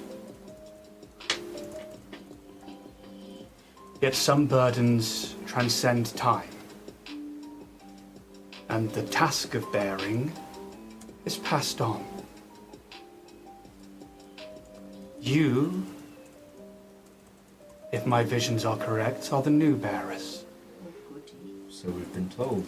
I'm hearing that word a lot today. Yes, too much. Looking at you said there was like ruins floating around what they were carrying. Like runes and glyphs, almost like a shield around a set of robes that's almost identical but older to what they are wearing, but inside it is something. Do I know what the ruins Ruins? and glyphs look like, or can decipher what they look You could make me a mysticism check, but I would say that you would only add half of your computers because you don't have time unless you're like bloop bloop bloop bloop bloop right here in the middle of this conversation. Oh, Pez has no social boundaries, but I'm still doing this ready. So that was a 1. Something that's not better. Half my computers, that would be a 19. There's some kind of containment with this magic.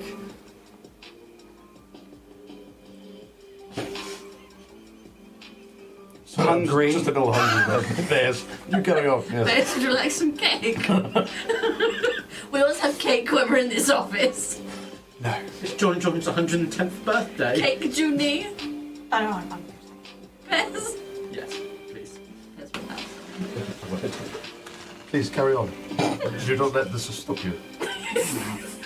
Among my people, there is a curious look to them as Kaz scoops food out onto a plate on the table. Thank you, Kat. What a shambles.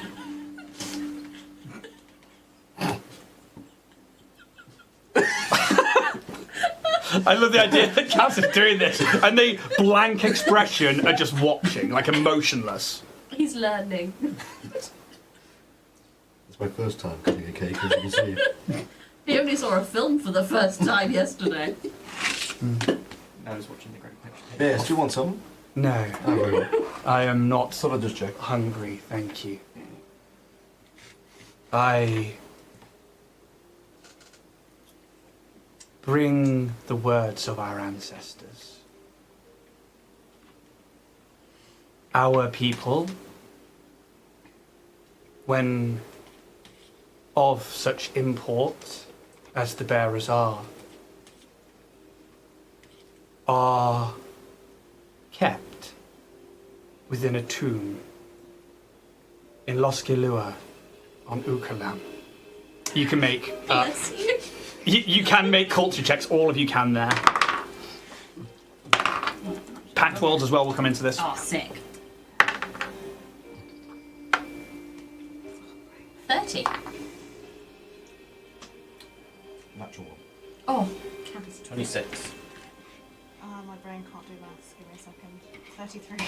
Yeah, 30 pluses.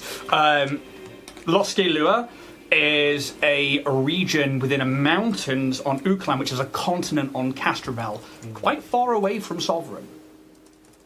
How are we spelling?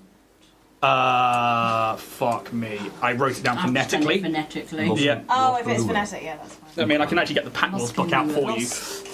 Loskilua. Hello, On Ukalam. It's On fucked up. Castrobel. Oh, it's not in that one. Fuck you. I had to get it from the Pathfinder It's map. okay. I'm just spelling it like. But Ukalam is Ukalam. And there is a mountain range on there, and you would know that Loskilua is like potentially like a village or town. Settlement may be there, but you're not too sure.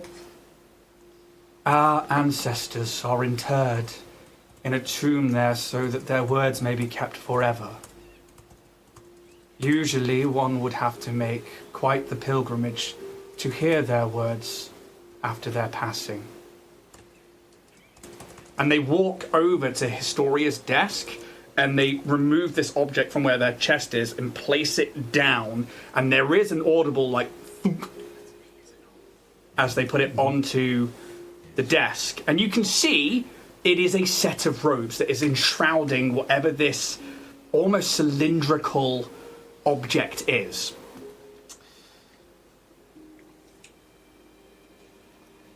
I believe I was instructed to bring my ancestor here to you. Oh, vision. And again, throughout this, they are like emotionless. I don't know. Could be.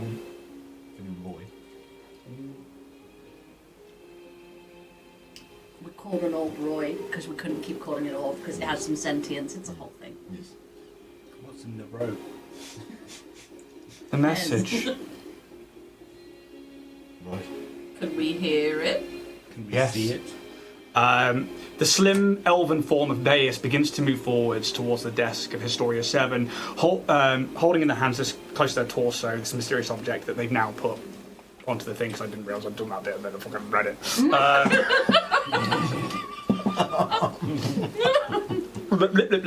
I'll not read that bit.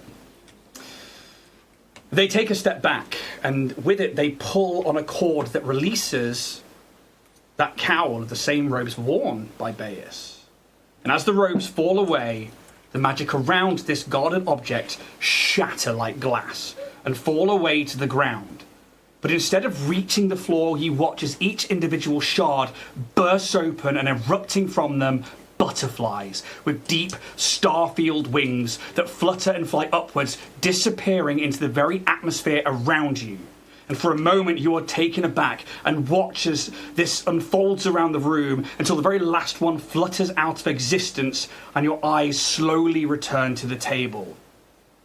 Now on the table, lying on these opened robes, which are now devoid of colour and butterflies, is a morbid sight. A glass jar, about 1.5 feet in height, with a wide diameter.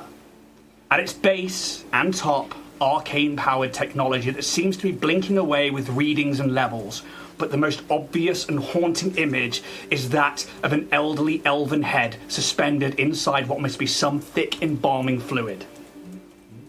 The head is ancient and clearly shows the sallowed skin and sunken skin of someone entombed upon death. But their hair remains beautifully braided, as though they had just died and been prepared for funeral rites. Not someone you would expect to see in a jar, but in a glorious tomb or a grave somewhere.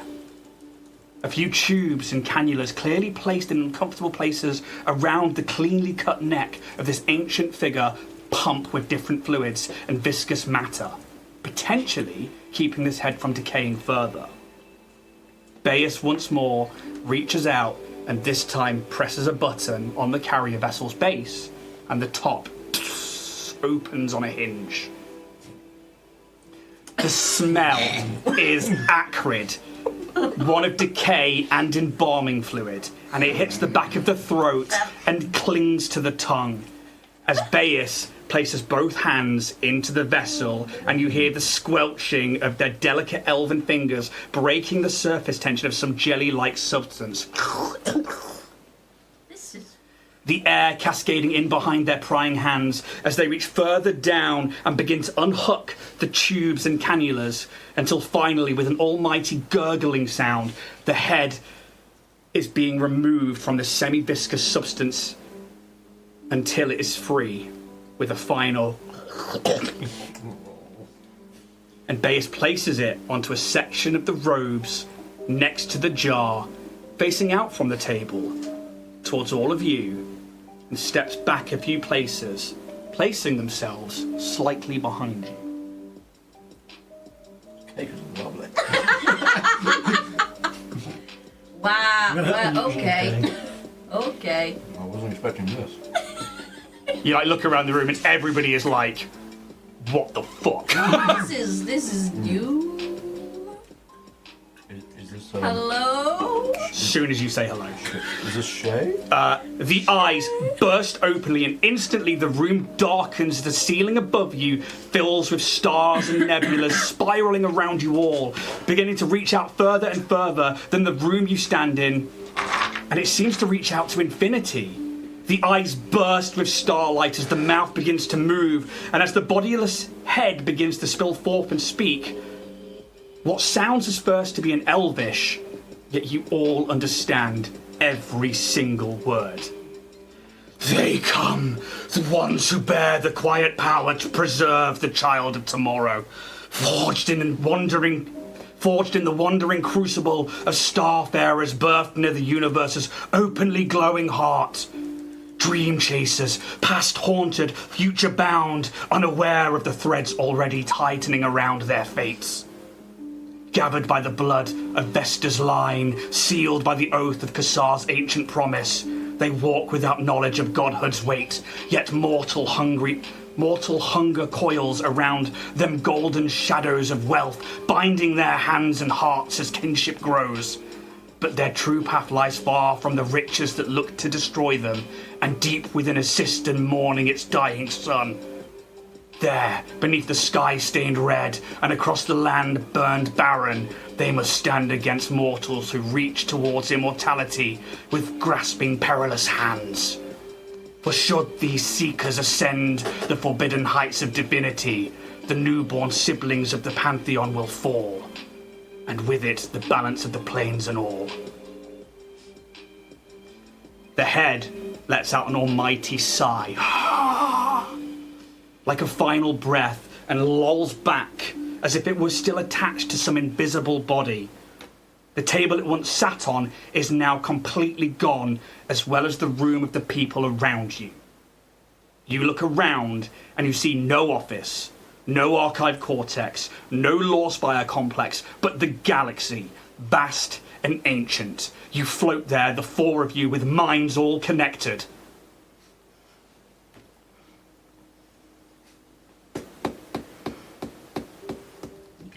Crying, aren't you? Leak. You brought it up at the start. Something two of you have experienced before, and although you are still individual of mind, you are also a hive mind.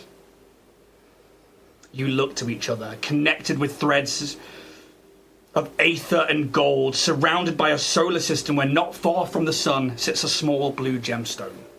You know this to be the Starstone Reactor, the drift beacon at the heart of Absalom and the known universe. Yet from it, you see a sliver of aether, of some magical essence siphoning away towards the last planet in the system, Octa. For the two of you that have experienced this before, you know once more you have a chance to use the foresight of Desna. I hand over to you, the players. What questions do you ask? You have 4. Right. Can we like speak to each other in this moment, or is it just kind of like?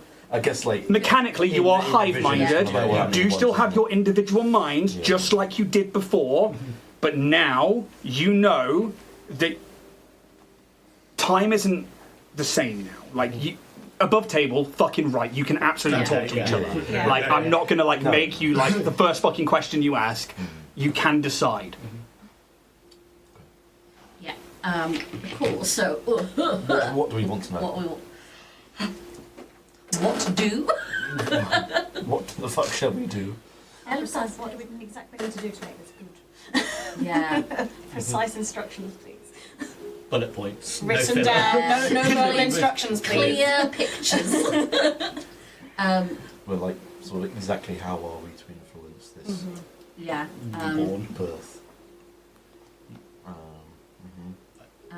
So it's just do something like It's a newborn rather than this. yeah. How Okay, so we'll specify, Yeah. how and we'll maybe just say Octon as well. The Octan's newborn. exactly how will we be able to positively Yeah. Yep. Yeah. influence? Not my first fucking rodeo. Yeah. That's why I'm being specific about it. Exactly how What the we'll be able midwife to called it. positively influence It's like the wish the stuff. newborn of Actons. Flesh and mound. Actons alignment and deeds. Actons deeds. Fucking shaking. Sugar. I'm trying not to. Like, So exactly how we'll be able to I'm on the edge. influence the newborn of Actons Being. essence. Yeah. Essence, yeah. Yeah, we'll go with that. Okay, right. Hang on. What let's- do the orbs actually do? Well, should we do one at a time? Yeah. Because we did this last time Yeah. and it changes. Yeah. So if you'll hop onto Discord and I'll put the question in because we're gonna fucking hive mind it again. Oh, now I need a fucking tissue to leave it in the house. He's ready to go I'll again. put it in the Starfinder one. Okay. Okay. Right. Are we asking it now, or should we come up with more questions One- before we do? One at a time. One at a time Yeah. because that Yeah, might lead and to then we- other yeah. questions. Very true. Yeah. Let's put that on. Move on to right. We'll hold hands. Okay. Ready? 3, 2, 1. Exactly how we'll be able to positively influence the newborn of Acton's essence. Hoorah!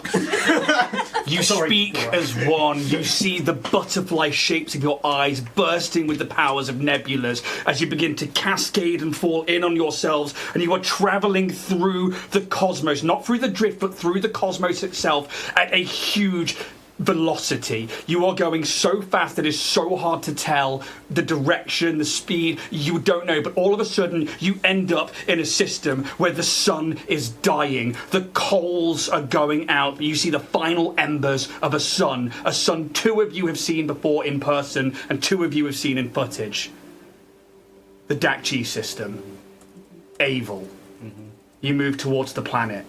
You go down into the atmosphere and you land where the Orion's Hope was, the Zephyr Horizon it originally was found. You move through the barren waste, through the temples, through the cities, until you find yourselves in a collapsed part of an ancient temple looking at a cave you first found a guardian orb in. Roy's place. Sound as mystic. Hey up, I'm What lit me? Roy's house. In the middle of this system. Roy's house. You move into the cavernous space and you see those 4 statues in the plinth. All of them are light, all of them with guardian orbs in place, but the 5th one lies shattered on the ground in a pool of blood. And you watch as the door forms a crack along that blurred image that you once saw, that was this depiction of lizards coming down from the sky in metallic birds fighting insectoid-like creatures, swarm creatures. As the door splits, shadow pours out, and you watch as there are like flashes of imagery that hurt your head, and you see a bone mask, smooth, attached to bursting shadows that creep and crawl their way across the floor.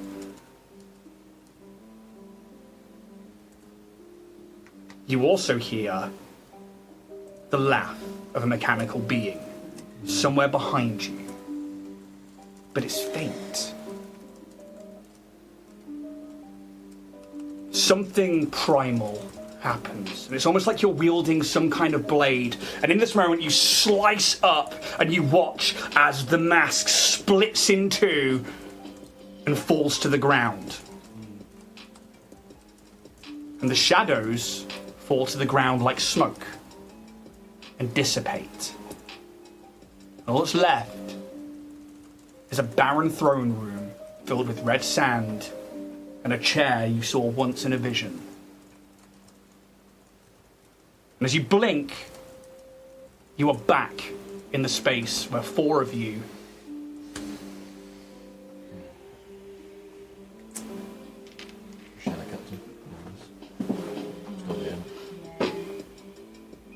I will let you know that seems like two presences. Okay. The bone mask you've seen in these visions, and there's a faint That's what I mean. Yeah. behind you. Behind us. Yeah. Mechanical beings, got the orbs. Yeah. Right. Seems like a struggle for power. Yeah. Does that mean we let that play out? Or stop it. You felt like you were the sword that broke the shadow. Because we were asking how do we positively influence Cool. Yeah. if we let that shadow being be. Yeah. That's not positive. That's not going to happen. No. We have to take this thing out. Take it out. I mean, it's a possible question, but asking if there's a weakness of Shadow Captain or something to that realm, because they were bloody hard. Yeah, like how Yeah. would we Defeat. go about getting the orbs back? The thing is, I feel like we can work that out ourselves. You have to fight them. Yeah. Well, we just got to. We killed two of them. What's the true purpose? I don't know. True. Well, I mean. Kind of know. Yeah. Kind of know Yeah. that. Well, we know where the Shadow Captain was going last time, right? As we heard. Last we heard, they were heading to Malco. Yeah. Which is not able yet. Tell Darius just pick up the orbs. Bring them home. It'll be fine.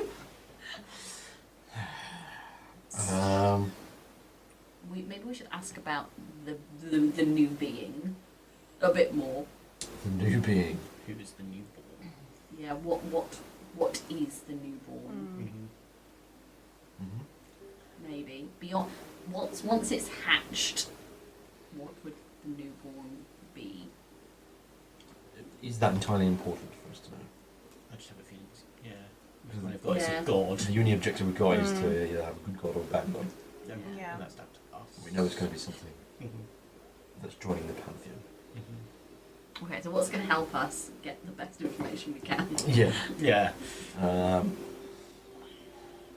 Well, maybe we can just ask what's the most effective way for us to get the orbs back. What's the most effective way to get the orbs back? Yeah. Yeah. From Shadow Shadow Captain Town. Yeah. Are we ready? No. Is No, that the only thing I can think of is if someone gets it from from Shadow Shadow Captain. Captain? What's the most effective way for us. for us to get the orbs back? Yes. Ready? One, Okay. 2, 3. What's the most effective way for us to get the orbs back? Please and thank you. You announce this to the cosmos. As your words come to fruition, you find yourself spiraling downwards until you land somewhere underground. There are thousands of guardian orbs lining the walls. Ooh.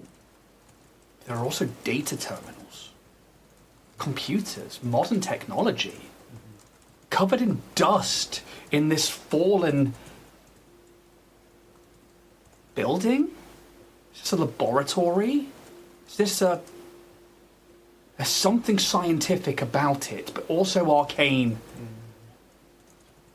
You see, in the center of the room, a plinth. Next to it, an orb lying on the ground. And you watch. It's a very familiar android leans down and picks it up. You almost watch yourselves walk into frame, like in front of the camera, as they pick it up. Several visions now happen. One, the Shadow Captain, as they pick it up, disappears.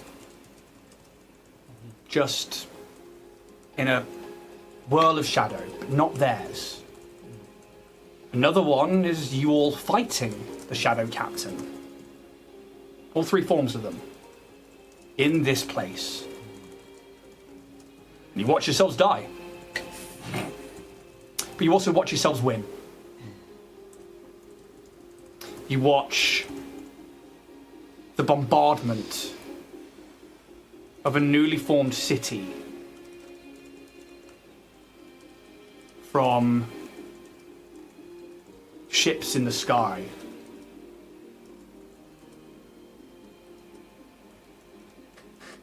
But you come back to the vision, but there's only one Shadow Captain. And as they go to pick up the orb, you get there first. We see TJ materialize and manages to scoop it up before the Shadow Captain gets down. We watch as the fight ensues with this single Shadow Captain, and you destroy them. And as soon as you pick up the orbs, you are shrouded in black smoke, shadows, and you arrive in a familiar cave with 4 statues in front of you and a plinth that all fit the orbs back on Able.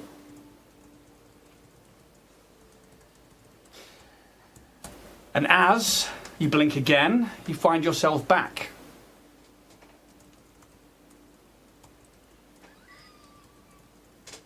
You get the impression there are too many variables to that question. But most of them seem to be around this room, this... It's got to be underground. Many orbs. Thousands of them. Gotta be.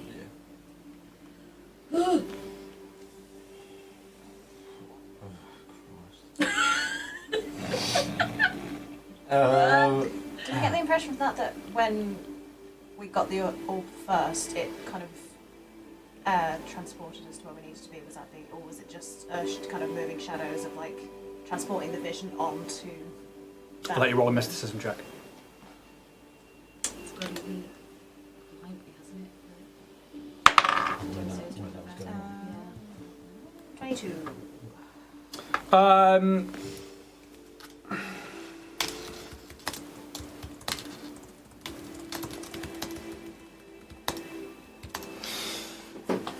22. It seemed, in the instance that they got it first, it was some kind of teleportation. And in the instance where you stopped them, destroyed them, and then you seem to be in possession of the orbs. You think gathering all 5 will trigger this? Okay. Transportation. Okay. Resource management when we do this. If we do this. God's sake. So much for Triaxis. You can ask that as a question as well. We could ask a Traxxas question. Say that in the backlog. Yeah. Maybe about like how maybe to get a timeline to figure out what needs doing. Like how time sensitive certain things are. Well, yeah. If there's a possibility that we can get the orb before Taldi does, to Malco, Yeah. do we want to ask? Do we have to leave straight away for that to be a possibility? The outcome where we get to the orb first. Yeah, I don't know. I mean, is that something we're interested in? Because I feel like if we're going to go down this route of getting the orbs, we go down the route of getting the orbs. Yeah. We don't need to go, oh, we've got this orb thing going on. Well, let's pop off to try Yeah, it. no, exactly. Yeah. We can't really do. Two places It feels at like once. Yeah. getting the orb is the first thing to do if we were doing it. So it feels very time sensitive. It does, and it feels quite big. Yeah. Yep. But then it's getting the others back. Yeah. Is the problem.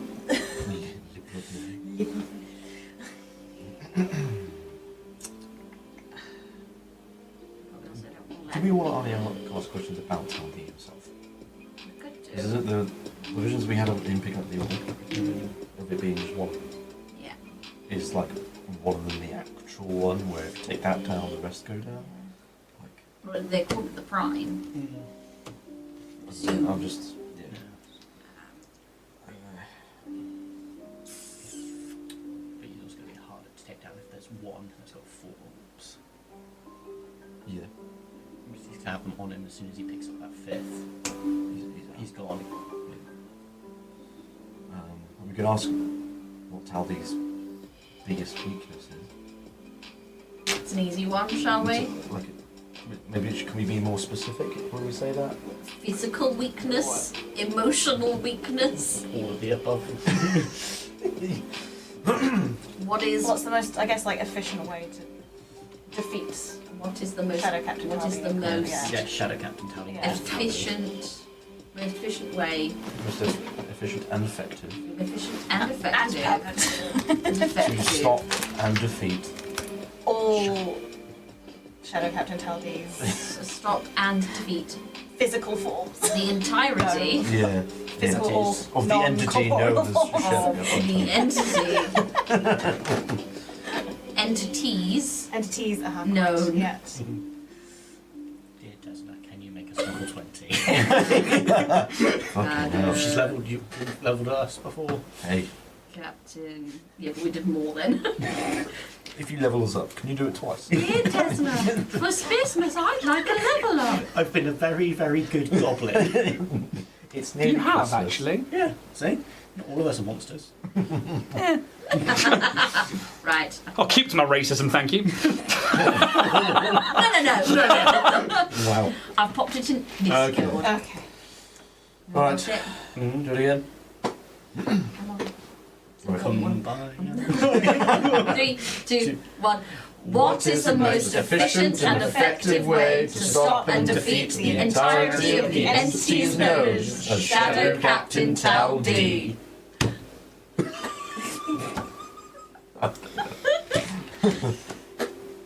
You find yourselves in that same space. The library. I'm going to give you a cred stick for that. Yay! Thank you. Almost went in the cake. It is the library. Yeah. And you know this. Something about being in this vision is almost like looking into the future, and that feels like a definitive. As you are in a battle against all 3 of them. You are already somewhat depleted, sweaty, and at the end of, I guess, the end of your tether. Like you have been before in a situation like that. There is a frustration, there is a desire and a want that is so desperate to stop them from getting to the objective. And you watch Pez bring up a spell chip and release it. Or would you put it into something like, how do your spell chips work? For Pez, I think he would very much... Yeah, because he's not got anything actually mechanical other than his data jack. It would very much kind of almost be like loaded into... I was going to call it a digital receiver, it's not. Whether his device's custom rig, and it kind of like channels out through it, almost like a digital pixel, and almost like it manifests from the digital into the into like a mythical way. And you watch as Pez does something with a spell chip, and you watch a wall of force just pixelate into existence, which separates one of the Taldees from the other two. And then you wail on one of them. Mm-hmm. For some reason, you watch the other shadow captains try and step through shadows, and it's like they can't, and you watch a wall of butterflies stop them. Then, once that one is defeated, you manage to separate yourselves out, and you watch as Pez does it again and puts this wall of force between the two of them, always keeping one of them that appears to have balls of light around them away from the central plinth.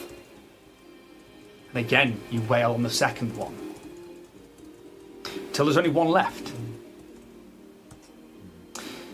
But that's when you start seeing the cascading visions like you had before. This desperate, wild shadow captain, feral almost. You come back to where you are. Pez, you can add 4 level 5 spell chips of Wall of Force to your inventory. Amazing.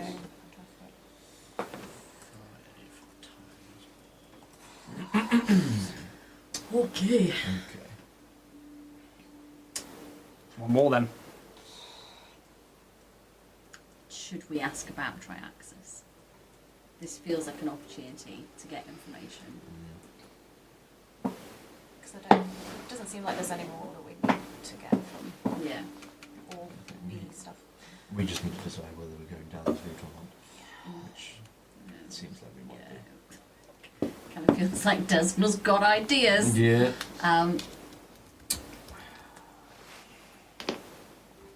So with Dine, we know about the crazy upgrades. We know about... Oh, should we ask if Rena's on the side of Dine? Should we get that definitively?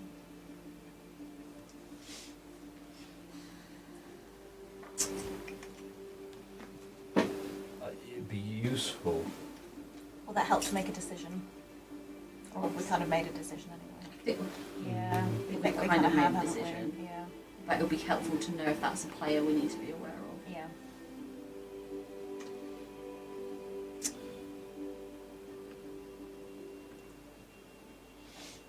It's either that or getting the exact location of where they are, of like where Dine is. Well, we've got the coordinates. But he's not necessarily there. No. Especially when we've been away and caught up. Could be long gone. It could be. But it could then be gone again by the time we get around to it. Seems like you're choosing between a timeline, a potential ally or threat, Yeah. yeah. a location. What do you think's more helpful to you to make a decision about what you do next? I think we've kind of above table already decided. Yeah. It kind of feels like we're going to go down the orb route. Yeah.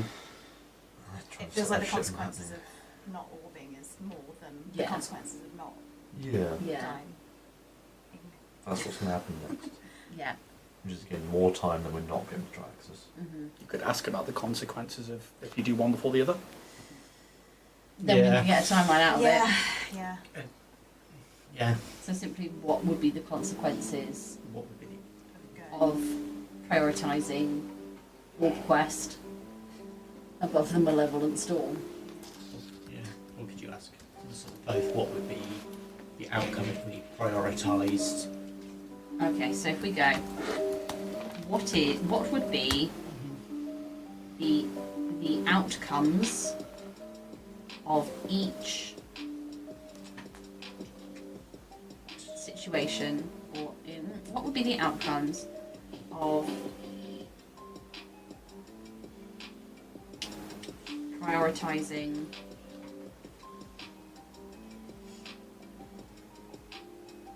the Orb quest above the dine situation, and vice versa. Yeah. Orb Quest sounds like an 80s like arcade video game. Well, it's Orb Quest. Get the orbs, get them together, go to the planet and fight a monster. Orb Quest. It's Orb Quest. Okay. Right. Thing. Are we happy with that? I think so. Yeah. Okay. Join us. Ready? What would be the outcomes of prioritising the Orb Quest above the Dine situation and vice versa? Amen. Blessed be thy destiny. No, blessed is the path. Blessed is the path. Yeah. I open it up and I need to close it. You watch this happen simultaneously. You're going to get two timelines at the same time, but I have to describe them individually. Which one do you want first? Go Orby? Orb Quest, please. Orbs or nothing. We've called it that. We have. Orb or nothing. You watch as, almost in a time lapse, you take to the Hope and you fly off into space, go to the Drift, and begin your journey to Demalco.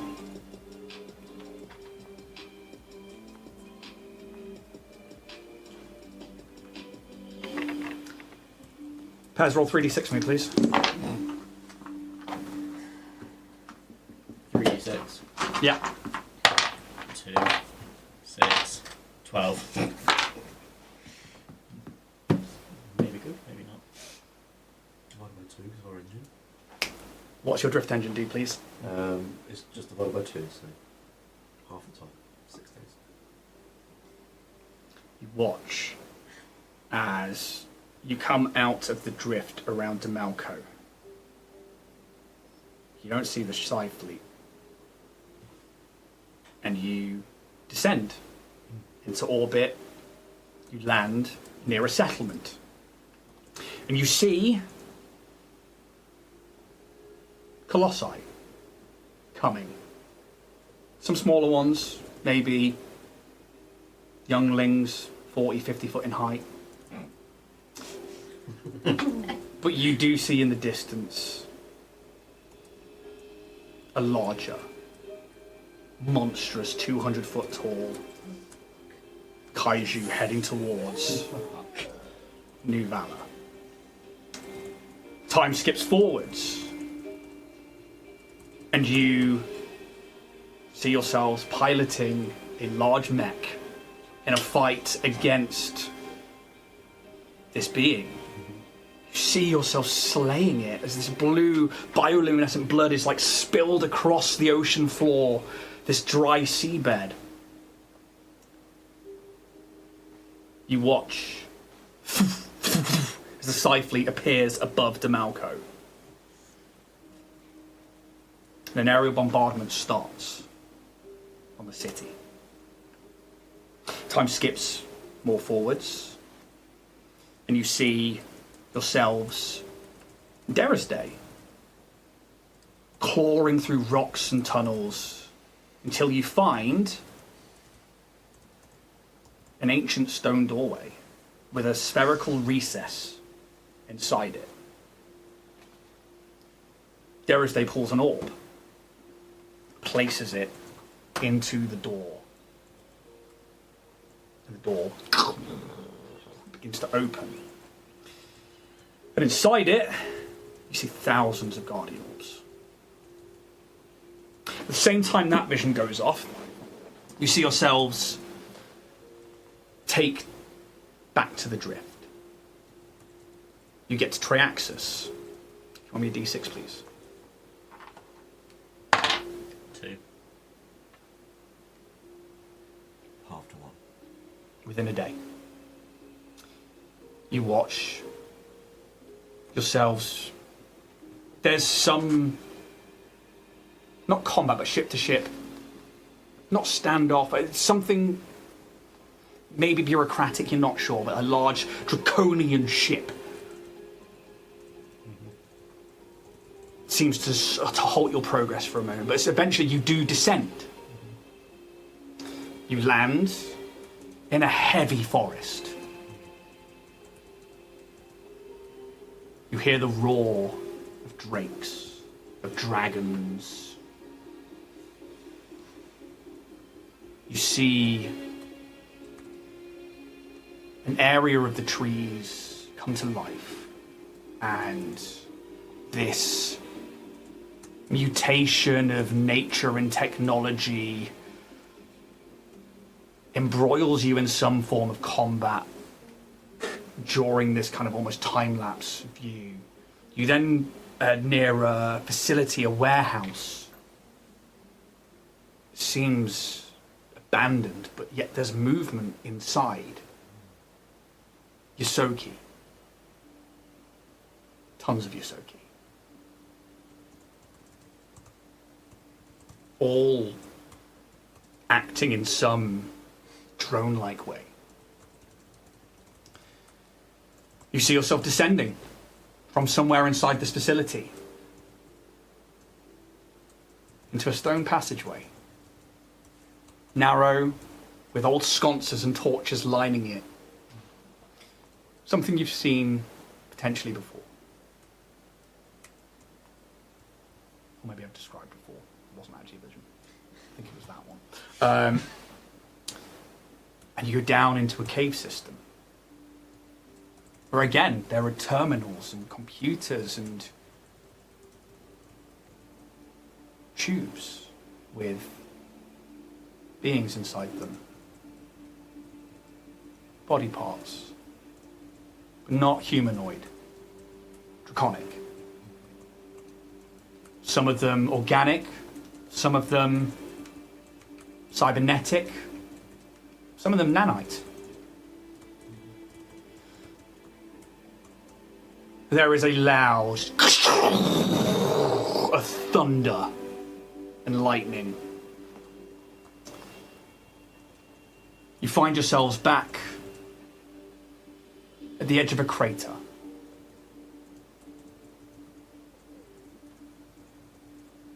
That was my belly. It sounded like it said, hello.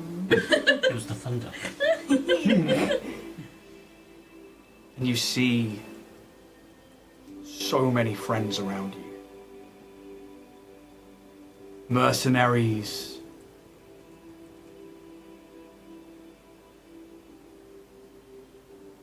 Calyx. Starfinders. Ren. Lwazi. A lot of Hostoki.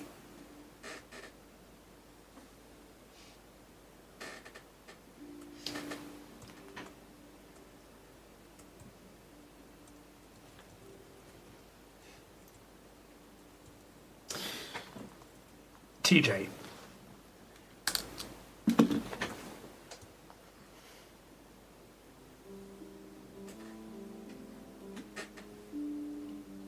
You pull a small stone from your jacket. An ancient stone with an elvish rune on it. You turn around and face the Iodara that's there. And you press it. And the gate comes to life. And through it, you see a Demai.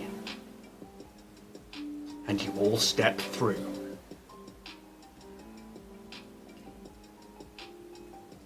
That's where we're going to end today's episode. Oh! Thank you so much for listening or watching. If you're on Twitch, stick around for the Drift Debrief. If you're on YouTube, you can catch that via YouTube members. Thank you for indulging me in that. We'll see you next week. May the dice gods be ever in your favour. See ya.